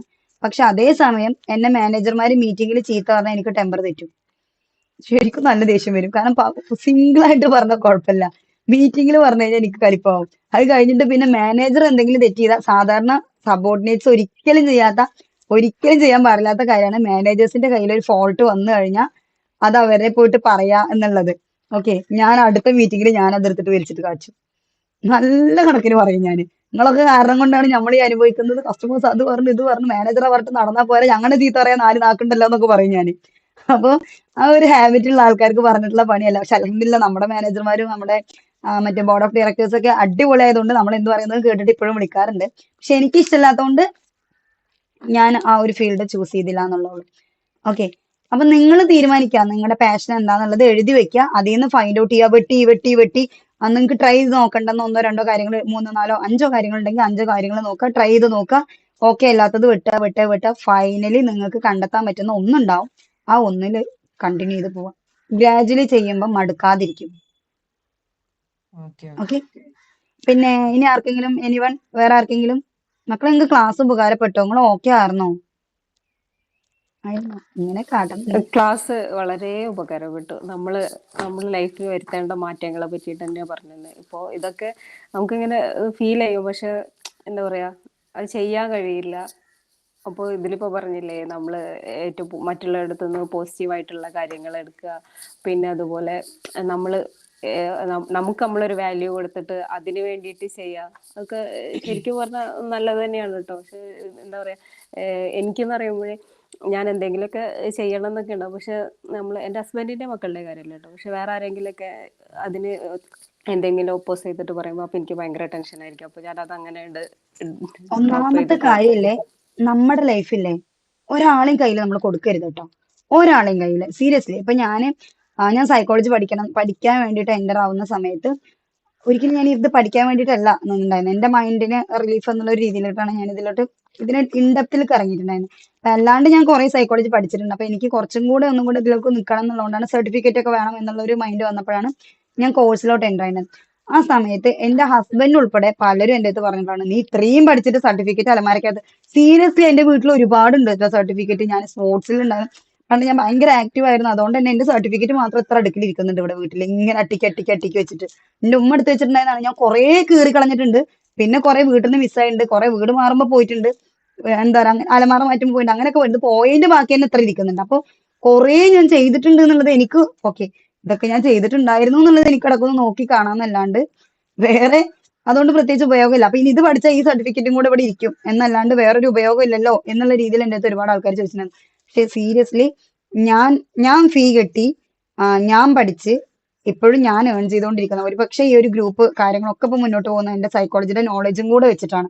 അപ്പൊ അതുകൊണ്ടാണ് ഇപ്പൊ എന്റെ കുടുംബം കഴിയുന്നത് പോലും. സുബ്ഹാനല്ലാഹ്. അപ്പൊ നമുക്ക് പറയാൻ പറ്റില്ല, നമ്മൾ എപ്പോഴും പഠിച്ചുകൊണ്ടിരിക്കുക, അറിവ് തുടർച്ചയായിട്ട് അറിവ് ഉണ്ടാക്കിക്കൊണ്ടേയിരിക്കുക. എന്ത് എവിടെ നമുക്ക് ഉപകാരപ്പെടും എന്നുള്ളത് നമുക്ക് ഒരിക്കലും പറയാൻ പറ്റൂല. ഒരാളും നമ്മുടെ ലൈഫിൽ കയറിയിട്ട് അങ്ങനത്തെ കാര്യങ്ങൾ അഭിപ്രായം പറയാൻ സമ്മതിക്കണ്ട. ആരും ഒരാൾ നമ്മളെ കുറിച്ച് അഭിപ്രായം പറയുന്നുണ്ടെന്നുണ്ടെങ്കിൽ നിങ്ങൾ ആലോചിക്കുക ഇവർക്ക് ഇതിന്റെ എന്താ ആവശ്യം ഉണ്ടെന്ന്. നമ്മളൊരു കാര്യം പറയുമ്പോൾ അയാൾക്ക് ഇപ്പൊ അത് ബ്ലോക്ക് ചെയ്തിട്ട് അയാൾക്ക് എന്താ കിട്ടുന്നത്? നമുക്ക് അതിൽ എന്തെങ്കിലും ബെനിഫിറ്റ് ഉണ്ടോ? വെറുതെ ചുമ്മാ അഭിപ്രായം പറയുക, അതൊന്നും കേൾക്കാൻ നിൽക്കരുത് കേട്ടോ. നമ്മളാണ് തീരുമാനിക്കേണ്ടത്. അപ്പൊ അതിന്റെ പോസിറ്റീവ് ആണെങ്കിലും നമ്മൾക്ക് അനുഭവിക്കാൻ പറ്റും, ഇനി അതിൽ നിന്ന് എന്തെങ്കിലും നെഗറ്റീവ് ഉണ്ടായാൽ അതാണെങ്കിലും നമ്മൾ അനുഭവിക്കും. പക്ഷെ നമ്മുടെ തീരുമാനമാണ്, അപ്പൊ നമുക്കൊരു സന്തോഷം ഉണ്ടാവും. തീരുമാനം എടുത്തത് ഞാനായതുകൊണ്ട് തന്നെ ഞാൻ അതിൽ ഹാപ്പിയാണ് എന്നുള്ളൊരു ഫീൽ ഉണ്ടാവും. വല്ലവരും തീരുമാനത്തിന് ഡിസൈഡ് ചെയ്യാതെ. അല്ല, അത് ശരിയാണ്. അത് ഒരുപക്ഷെ നമ്മുടെയൊക്കെ ജനറേഷന്റെ പ്രശ്നമാണ്. ഇപ്പൊ എന്റെ മോളൊക്കെ എന്റെ അടുത്ത് എപ്പോഴും പറയും, എന്തിനാ അങ്ങനെ ചിന്തിക്കുന്നത്, എന്തിനാ അങ്ങനെ ചെയ്യുന്നതെന്നൊക്കെ പറയും. മറ്റുള്ളവർക്ക് വേണ്ടിയിട്ട് എന്തിനാ നമ്മുടെ ഹാപ്പിനെസ് മാറ്റി വെക്കുന്നതെന്നൊക്കെ പറയും. പക്ഷെ എന്നാലും നമ്മള് ഹസ്ബൻഡിന്റെ കാര്യത്തിലൊന്നും എനിക്ക് അങ്ങനെ ഒരു ബുദ്ധിമുട്ടൊന്നും കേട്ടോ. കാരണം വളരെ സപ്പോർട്ടീവ് ആണ് എല്ലാ വിട്ടേക്കാട്ടോ, കാര്യത്തിലും. ബാക്കിയുള്ളവരെ മാഷാഅല്ലാഹ്. വിട്ടേക്കാം. അതിനിപ്പോ ആരാണെങ്കിലും, ഇപ്പൊ എന്റെ ഹസ്ബൻഡ് ആണെങ്കിൽ ഇതൊരു ക്വസ്റ്റ്യൻ ചോദിച്ചു എന്നല്ലാതെ ബാക്കി കംപ്ലീറ്റ് ഫുൾ ആൻഡ് ഫുള്ളി ആൾ എനിക്ക് സപ്പോർട്ട് ആയിരുന്നു. കാരണം ഞാനിത് പഠിക്കുന്ന കാരണം കൊണ്ട് ഒരാൾക്കും ഞാൻ ഒരു കുറവും വരുത്തിയിട്ടില്ല. എന്റെ ഹസ്ബൻഡിന്റെ ഒരു കാര്യം ഞാൻ മാറ്റി വെച്ചിട്ടില്ല, മക്കളെ ഒരു കാര്യം മാറ്റി വെച്ചിട്ടില്ല. ഞാൻ പഠിക്കുന്ന കാര്യങ്ങളൊക്കെ രാത്രിയായിരുന്നു, ഞാൻ എല്ലാവരും ഉറങ്ങിക്കഴിഞ്ഞിട്ടൊക്കെ എണീച്ചിരുന്ന് പഠിച്ചിട്ടുണ്ട്. അപ്പം എന്റെ പഠിത്തം അതുപോലെ താഹജ്ജുദിന്റെ സമയത്തായിരിക്കും, കുറച്ച് നേരത്തെ എഴുന്നേറ്റിരുന്നിട്ട് ഞാൻ ആ ടൈമിലായിരിക്കും അല്ലെങ്കിൽ പഠിക്കുക. അപ്പൊ ഇതുകൊണ്ട് വേറെ ആർക്കും ഒരു ഉപദ്രവവും ഇല്ലാന്നുണ്ടെങ്കിൽ പിന്നെ ഇപ്പൊ നമ്മുടെ ലൈഫ്, നമ്മുടെ ലക്ഷ്യം നമ്മൾ അച്ചീവ് ചെയ്യുന്നതുകൊണ്ട് എന്താ കുഴപ്പം? ഒരു ദിവസം ഒരു 10-20 മിനിറ്റ് അല്ലെങ്കിൽ ഒരു അരമണിക്കൂറെങ്കിലും നമ്മുടെ സ്കില്ല് ഡെവലപ്പ് ചെയ്യാൻ വേണ്ടി നമ്മൾ മാറ്റി വെച്ചാൽ ഒരു 10 കൊല്ലം കഴിയുമ്പോൾ നമ്മൾ അതിൽ എക്സ്പേർട്ട് ആയിട്ടുണ്ടാവും എന്നാ പറയുന്നേ, പഠനങ്ങൾ പറയുന്നതാണ്. ദിവസം കുറച്ച് സമയം നമ്മൾ ഒരു സ്കില്ല് പഠിക്കാൻ വേണ്ടി മാറ്റി വെച്ചാൽ 10 വർഷം കഴിയുമ്പോൾ നമ്മളതിൽ എക്സ്പേർട്ട് ആണെന്ന്. നമ്മളൊരു 20 വയസ്സിൽ സ്റ്റാർട്ട് ചെയ്തിരിക്കുകയാണെങ്കിൽ നമ്മളിപ്പോ നമുക്ക് സ്വന്തമായിട്ട് വലിയൊരു സ്കില്ല് ഉണ്ടാവുമായിരുന്നു. പക്ഷെ നമ്മളത് ചെയ്തിട്ടില്ല അല്ലെ? നമ്മുടെ മക്കളെങ്കിലും നമ്മൾ പഠിപ്പിക്കുക കേട്ടോ, പുതിയ കാര്യങ്ങൾ, എന്തെങ്കിലും ഒരു സ്കില്ല്, ഒരു കാര്യം അവർ നന്നായിട്ട് പഠിച്ചു വരുന്നുണ്ടെങ്കിൽ അവർക്ക് ഇഷ്ടമുള്ള കാര്യം പഠിച്ചോട്ടെ, അത് എന്തോ ആയിക്കോട്ടെ. ചിലപ്പോൾ അവരിപ്പോ പഠിക്കുന്നതായിട്ട് ഒരു ബന്ധമില്ലാത്ത കാര്യമായിരിക്കാം, അവർ പഠിച്ചോട്ടെ. കുറച്ച് കാലം കഴിയുമ്പോൾ അവരതിൽ എക്സ്പേർട്ട് ആവും. നിങ്ങൾക്കാണെങ്കിലും ഇനി ട്രൈ ചെയ്യാം. നമുക്ക് പ്രായം ഒന്നിനും ഒരു ബൗണ്ടറി അല്ല. നമ്മളൊരു 50 വയസ്സാണെങ്കിൽ 60 വയസ്സാകുമ്പോഴേക്ക് എക്സ്പേർട്ട് ആയ എന്താ കുഴപ്പം? എന്തെങ്കിലും കുഴപ്പമുണ്ടോ? 60 വയസ്സായ എക്സ്പേർട്ടിനെ നമ്മൾ എക്സ്പേർട്ട് ആയിട്ട് കൺസിഡർ ചെയ്യില്ല എന്ന് പറയാൻ പറ്റുമോ? ഇല്ല അല്ലെ? നമ്മൾ പഠിക്കുക, നമ്മുടെ ലൈഫ് നമ്മൾ എല്ലാ ഇപ്പോഴും ഇമ്പ്രൂവ് ചെയ്തുകൊണ്ടിരിക്കുക. നമ്മൾ പറയില്ലേ, അള്ള പറഞ്ഞിട്ടില്ലേ, നാളെയാണ് ലോകം അവസാനിക്കാൻ പോകുന്നത് എന്നുണ്ടെങ്കിൽ പോലും ഇന്നൊരു മരം നടാൻ വേണ്ടി നമ്മൾ മടിക്കരുത്. നമുക്ക് അറിയാൻ പറ്റുകയാണ് ചോദിച്ചോ നാളെ ലോകം അവസാനിക്കുകയാണെന്ന്, പിന്നെ ഇന്ന് മരം നട്ടിട്ട് എന്താ കാര്യം? എന്തായാലും നശിച്ചു പോകാൻ വേണ്ടിയിട്ടുള്ളതല്ലേ. പക്ഷെ നമ്മൾ നടാൻ മടിക്കരുത് എന്നാ പറയുന്നത്. സോ നമ്മൾ അത്രയേറെ പ്രൊഡക്റ്റീവ് ആയിട്ട് ഇരിക്കേണ്ടുന്ന ആൾക്കാരാണ്. സെയിം തിങ് നമുക്കും ബാധകമാണ്. പഠിക്കുക, ലൈഫിനെ മാറ്റിക്കൊണ്ടിരിക്കുക. പടച്ചവന്റെ തീരുമാനം എന്താന്ന് പറയാൻ പറ്റില്ല. നമ്മൾ കുറെ കാര്യങ്ങൾ പഠിക്കുമ്പോൾ ഏതെങ്കിലും ഒരു വഴിക്ക് പഠിച്ചോ നമ്മളെ വഴി നടത്തും. ഇൻഷാ അള്ളാ നടത്തട്ടെ. ഓക്കെ, ബാക്കി വേറെ ആർക്കെങ്കിലും എന്തെങ്കിലുമൊക്കെ ഷെയർ ചെയ്യാണ്ടോ മക്കളെ? റംഷിന്റെ കുട്ടി വന്നിരുന്നിട്ട് റംഷി മുഴുക്ക കേട്ടിക്കണോന്ന് തന്നെ ആവോ? കേട്ടോ മോളെയേ? ഇല്ല, കേട്ടില്ലേ? ഇതൊന്നും പറയാനില്ല. നല്ല ക്ലാസ് ആയിരുന്നു. അൽഹംദുലില്ലാ. ഒന്നും പറയാലെന്നാ പറഞ്ഞില്ലേ, ഞാൻ കരുതി പറഞ്ഞത് കേട്ടില്ല എന്നാണ്. നല്ല ക്ലാസ് ആയിരുന്നു, ഒന്നും പറയാല. ഇല്ല, ഒന്നും പറയാനില്ല. മാഷാ അള്ളാ. ഓക്കെ, വേറെ ഷാഹിന? ഷാഹിന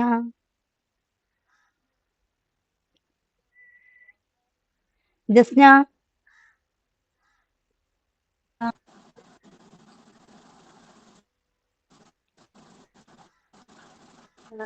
എന്താണ് നല്ല എന്തോ ക്ലാസ്സാ. ഇതില് ഓരോ കാര്യങ്ങൾ പറയുമ്പോഴും ഞാൻ വിചാരിക്കും, പഠിച്ചോനെ, ഇന്റെ വയസ്സിലാണല്ലോ ഈ സംസാരിക്കണേ.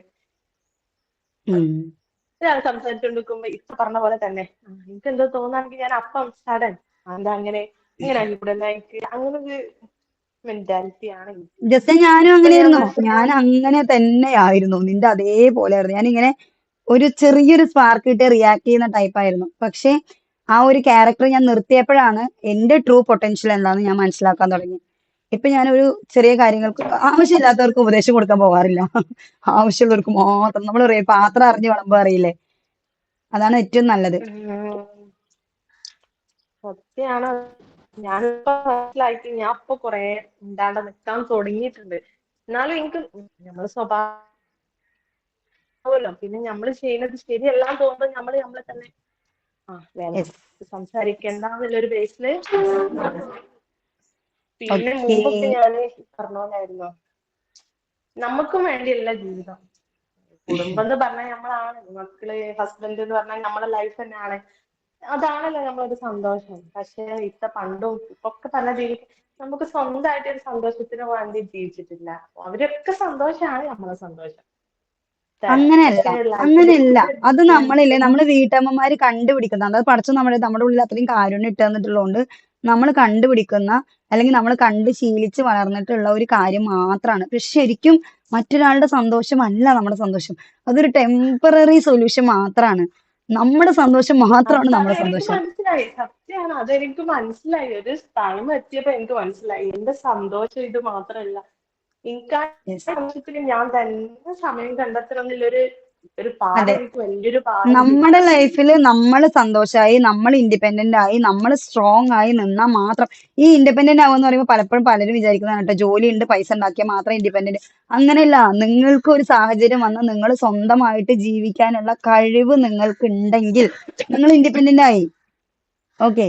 അതായത് ഇപ്പൊ നിങ്ങളുടെ ഭർത്താവിന്റെ അടുത്ത് അത്യാവശ്യം പൈസ ഉണ്ട്, എങ്കിലും ആൾക്ക് പൈസ ഡൗൺ ആവുന്ന ഒരു സാഹചര്യം വരികയാണെങ്കിൽ നിങ്ങൾക്ക് ആളെ സപ്പോർട്ട് ചെയ്യാൻ വേണ്ടുന്ന ജോലിയുണ്ട്. ഇനി ഒരു ജോലി ഇല്ല, വിദ്യാഭ്യാസം ഇല്ല, പക്ഷെ എന്നാലും ഒരു ഷോപ്പ് പോയി നിന്നിട്ടെങ്കിലും ആളെനെ സപ്പോർട്ട് ചെയ്യാൻ അല്ലെങ്കിൽ കുടുംബം മുന്നോട്ട് കൊണ്ടുപോകാനുള്ള ധൈര്യം നിങ്ങൾക്ക് ഉണ്ട് എന്നുണ്ടെങ്കിൽ, ആ ഒരു കോൺഫിഡൻസ് ഉണ്ടെങ്കിൽ തന്നെ നിങ്ങൾ ഇൻഡിപെൻഡന്റ് ആയി, ഫിനാൻഷ്യലി ഇൻഡിപെൻഡന്റ് ആയി. ഓക്കെ. ഇൻഡിപെൻഡൻസ് എന്ന് പറയുന്നത് നമ്മളെ എമോഷണലി, ഫിനാൻഷ്യലി, മെന്റലി എല്ലാം നമ്മൾ ഇൻഡിപെൻഡന്റ് ആവണം. അതാണ് ആക്ച്വലി ഇൻഡിപെൻഡൻസ് എന്ന് പറയുന്നത്. ഓക്കെ. പലരും വിചാരിക്കുന്നതാണ് എനിക്ക് ജോലി കിട്ടിയാൽ ഞാൻ ഇൻഡിപെൻഡന്റ് ആയി, ഹായ് ഹായ് ഞാൻ ഇൻഡിപെൻഡന്റ് ആയേ എന്നുള്ള രീതി. ആ ഒരു രീതിയല്ല കേട്ടോ. നിങ്ങൾക്ക് ആവശ്യത്തിനുള്ള ഫിനാൻഷ്യൽ സപ്പോർട്ട്, ശരിക്കും ജോലി സമ്പത്ത് എന്ന് പറയുന്നത് നമുക്ക് ജീവിക്കാൻ വേണ്ടിയിട്ടുള്ള ഒരു മാർഗം മാത്രമാണ്. അപ്പൊ നമുക്ക് പൈസ കൊണ്ടുവന്നേരാൻ നമ്മുടെ ഭർത്താവിന് നല്ലൊരു ജോലി ഉണ്ട്, ആള് നല്ലൊരു എമൗണ്ട് നമുക്ക് കൊണ്ടുവന്ന് തരുന്നുണ്ടെങ്കിൽ ഇറ്റ്സ് ഇനഫ്. പിന്നെ നമ്മൾ അവിടെ കയറി എന്താ പറയുക, ലൈഫിന് കൂടുതൽ കോംപ്ലിക്കേറ്റഡ് ആക്കാൻ വേണ്ടിയിട്ട് എനിക്ക് ഇൻഡിപെൻഡന്റ് ആവണേ, അതുകൊണ്ട് ഞാൻ നാളെ മുതൽ ജോലിക്ക് പോവുകയാണെ, ഞാനും പോവും നിങ്ങളും കൊണ്ടുവന്നോളി, പൈസ മാത്രമേ ഉണ്ടാവുള്ളൂ, നല്ലൊരു ലൈഫ് ഉണ്ടാവില്ല. സോ പൈസ ആവശ്യത്തിനുണ്ടെങ്കിൽ ലൈഫ് ബിൽഡ് ചെയ്യാം. പക്ഷെ നിങ്ങൾ എന്ത് ചെയ്യണം, നമ്മൾ ഈ പറഞ്ഞ കാര്യങ്ങളൊന്നും എവിടെ സ്റ്റോപ്പ് ചെയ്യരുത്. ഐ മീൻ, നിങ്ങളുടെ പഠിത്തം സ്റ്റോപ്പ് ചെയ്യരുത്, സ്കില്ല് ഡെവലപ്പ് ചെയ്യുന്നത് നിർത്തരുത്, എല്ലാം ചെയ്തുകൊണ്ടിരിക്കുക. കാരണം എല്ലായ്പ്പോഴും ഈ നമ്മൾ ഒഴുകുന്ന വെള്ളം ഉണ്ടല്ലോ, എല്ലായ്പ്പോഴും ഒഴുകിക്കൊണ്ടിരിക്കണം എന്ന് നിർബന്ധമില്ല. എപ്പോഴും നമ്മുടെ ഭർത്താവിന്റെ ഏർണിങ്സ് നമുക്ക് കിട്ടിക്കൊണ്ടിരുന്നേ ഇരിക്കും എന്നുള്ള കാര്യം നമുക്ക് ഉറപ്പിക്കാൻ പറ്റൂല. അവിടെ ഒരു ബ്ലോക്ക് വന്നു കഴിഞ്ഞാൽ ഇറ്റ്സ് ഓക്കെ, സാരില്ല, അവിടെയല്ലേ ബ്ലോക്ക് വന്നിട്ടുള്ളൂ, ഇപ്പുറത്ത് ഞാൻ തടഞ്ഞു വെച്ച വെള്ളം കുറേ ഉണ്ട്, ഞാൻ അത് പൊട്ടിച്ചങ്ങോട്ട് ഒഴുക്കിക്കോളാം എന്ന് പറയാനുള്ള കോൺഫിഡൻസ് നമുക്ക് ഉണ്ടാവണം. അതിന് നമ്മൾ സ്വന്തമായിട്ട് ഓക്കെ ആയിട്ട് നിൽക്കണം, അല്ലേ? ഇപ്പൊ നമ്മുടെ ഭർത്താവ് നമ്മളെ ഭയങ്കരമായിട്ട് അവോയ്ഡ് ചെയ്യാണ്, നമ്മളെ ഭയങ്കര സ്നേഹമുള്ള ഭർത്താവാണ്, ഒരു സുപ്രഭാതം മുതൽക്ക് ആളെ അവോയ്ഡ് ചെയ്യാണ്.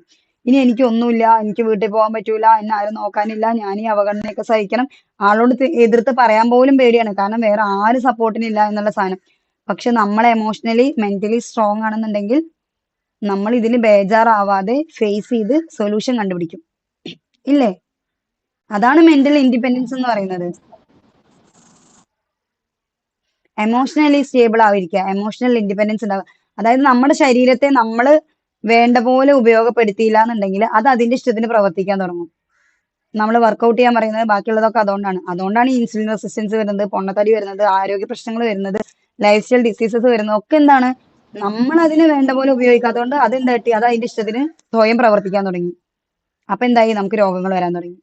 ഇതേപോലെയാണ് നമ്മുടെ മൈൻഡും, നമ്മുടെ മനസ്സിനെയും ഇതേപോലെയാണ്. മനസ്സിനെ വേണ്ട രീതിയിൽ നമ്മൾ മെയിൻറ്റെയിൻ ചെയ്ത് കൊണ്ടുപോകുന്നില്ല, ഉപയോഗപ്പെടുത്തുന്നില്ല, ഒന്നും പഠിക്കുന്നില്ല, ഒരു മെഡിറ്റേഷനും ചെയ്യുന്നില്ല, ഒരു കാര്യങ്ങളും ഫീഡ് ചെയ്യുന്നില്ല, രാവിലെ മുതൽ വൈകുന്നേരം വരെ കണ്ടവരുടെ വീഡിയോ കണ്ട് വെറുതെ സമയം കളയാണ് എന്നുണ്ടെങ്കിൽ കുറച്ച് ഒരു മൊമെന്റ് കഴിയുമ്പോൾ നമ്മുടെ മൈൻഡ് അതിന്റെ ഇഷ്ടത്തിന് പ്രവർത്തിക്കാൻ തുടങ്ങും. അപ്പൊ എന്തായി? അതിനും ട്രീറ്റ്മെന്റ് ആവശ്യം വരേണ്ട അവസ്ഥയായി അല്ലേ? ഇതേപോലെ തന്നെയാണ് നമ്മുടെ എമോഷനും. നമ്മൾ ഒരാളുടെ കാലിന്റെ ചോട്ടിൽ എപ്പോഴും പോയി കിടന്ന് അയാളുടെ അടുത്ത് ചവിട്ട് വാങ്ങിച്ച് അവസാനം നമ്മൾ ചവിട്ട് കൊള്ളുകയാണ്, അല്ലെങ്കിൽ അയാളുടെ കാലിന്റെ ചോട്ടിൽ നമ്മൾ പോയി കിടക്കുകയാണെന്നുള്ളത് നമുക്ക് തിരിച്ചറിയാൻ പോലും പറ്റാത്തൊരവസ്ഥയിൽ നമ്മൾ എത്തി. പിന്നെ നമ്മൾക്കിത് കിട്ടുന്നുണ്ട്, നമ്മൾ അറിയുന്ന പോലും ഇല്ല, നമ്മൾക്ക് ശീലായി. പലരും അവരേനെ ഉപദ്രവിച്ച ആൾക്കാരെ തന്നെ വിളിച്ച് കരയുന്നത് നമ്മൾ കാണാറുണ്ടല്ലോ. അവരോട് തന്നെ പോയി പരാതി പറഞ്ഞ് അവരുടെ പ്രശ്നം അവരോട് തന്നെ പറഞ്ഞ് അവരെ തന്നെ നിലവിളിക്കുന്നത് കാണാറുണ്ട്. അതെന്താണ്? അവരെ എമോഷണലി എത്രമാത്രം വീക്കായി പോയി അവിടെ. അപ്പൊ നമ്മുടെ എമോഷണൽ സ്റ്റെബിലിറ്റി, എമോഷണൽ ഇൻഡിപെൻഡൻസ് ആവശ്യമാണ്, മെന്റൽ ഇൻഡിപെൻഡൻസ് ആവശ്യമാണ്, ഫിനാൻഷ്യൽ ഇൻഡിപെൻഡൻസ് ആവശ്യമാണ്, ഫിസിക്കൽ ഇൻഡിപെൻഡൻസ് ആവശ്യമാണ്. ഇതിലെല്ലാവിടെയും നമ്മൾ ഡെവലപ്പ് ചെയ്ത് കൊണ്ടുവരേണ്ടത് അത്യാവശ്യമാണ്. എങ്കിലേ നമ്മളൊരു കംപ്ലീറ്റ് ഫ്രീഡം ആസ്വദിക്കുള്ളൂ.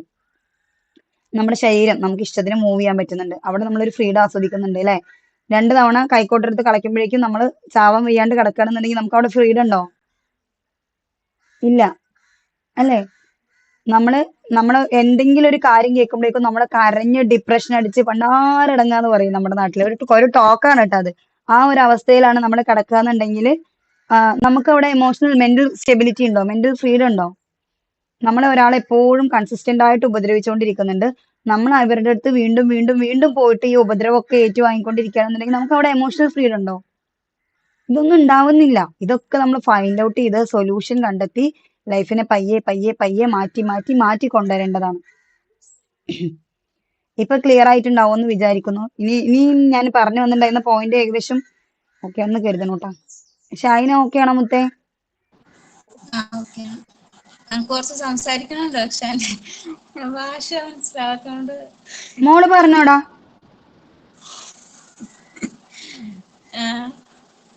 അല്ല, എന്റെ ജീവിതത്തിൽ അങ്ങനെ കുറെ എന്തെല്ലോ ആയി, കുറെ ടെൻഷനും കുറെ കാര്യം. ഞാൻ വേറെ എന്റെ സ്വന്തമായിട്ട് വീടായിട്ട് 5 വർഷമായി ഇപ്പൊ. എന്നിട്ട് രണ്ടു വർഷക്കാലം എന്റെ ഭർത്താവിന്റെ അനിയൻ ഇവിടെ നിന്നുകൊണ്ടുണ്ടായി. രാത്രി നിക്കാൻ വന്നോണ്ടുണ്ടായി. നമുക്ക് പേടിയാണ്. ഇപ്പൊ ഓക്കെ ആയാ? ഇല്ല, മൂന്നാമത്തെ വർഷം എനിക്ക് സുഖമില്ലാത്തായി. പേടിച്ചേരി പനി വന്നതിൽ പേടിച്ചോയി, ശരീരത്തിനൊരു പേടി പിടിച്ച്.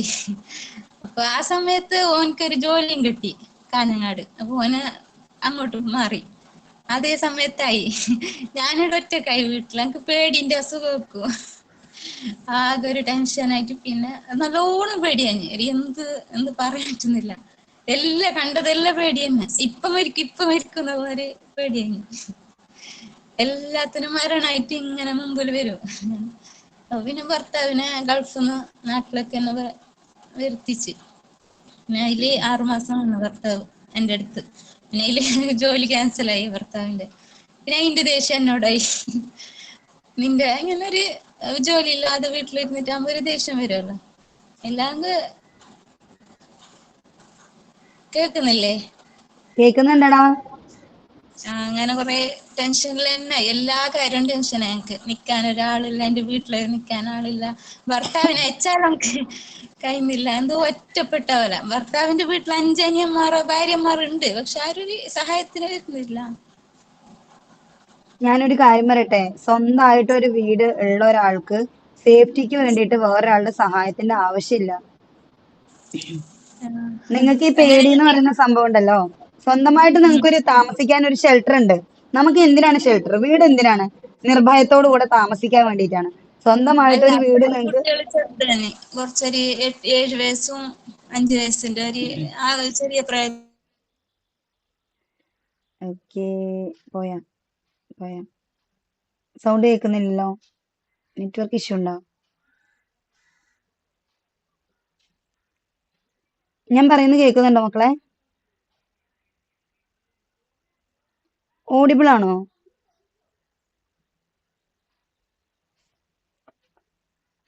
ഇവിടെയാണോ നെറ്റ്വർക്ക് ഇഷ്യൂ? ആരെങ്കിലും ഒന്ന് പറയോ, കേൾക്കുന്നുണ്ടോ? ശ്ശെ, ആ.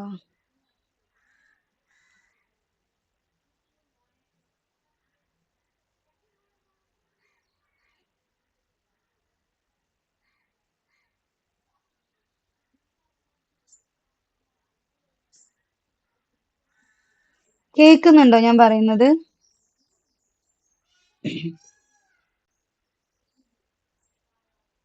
ഹലോ,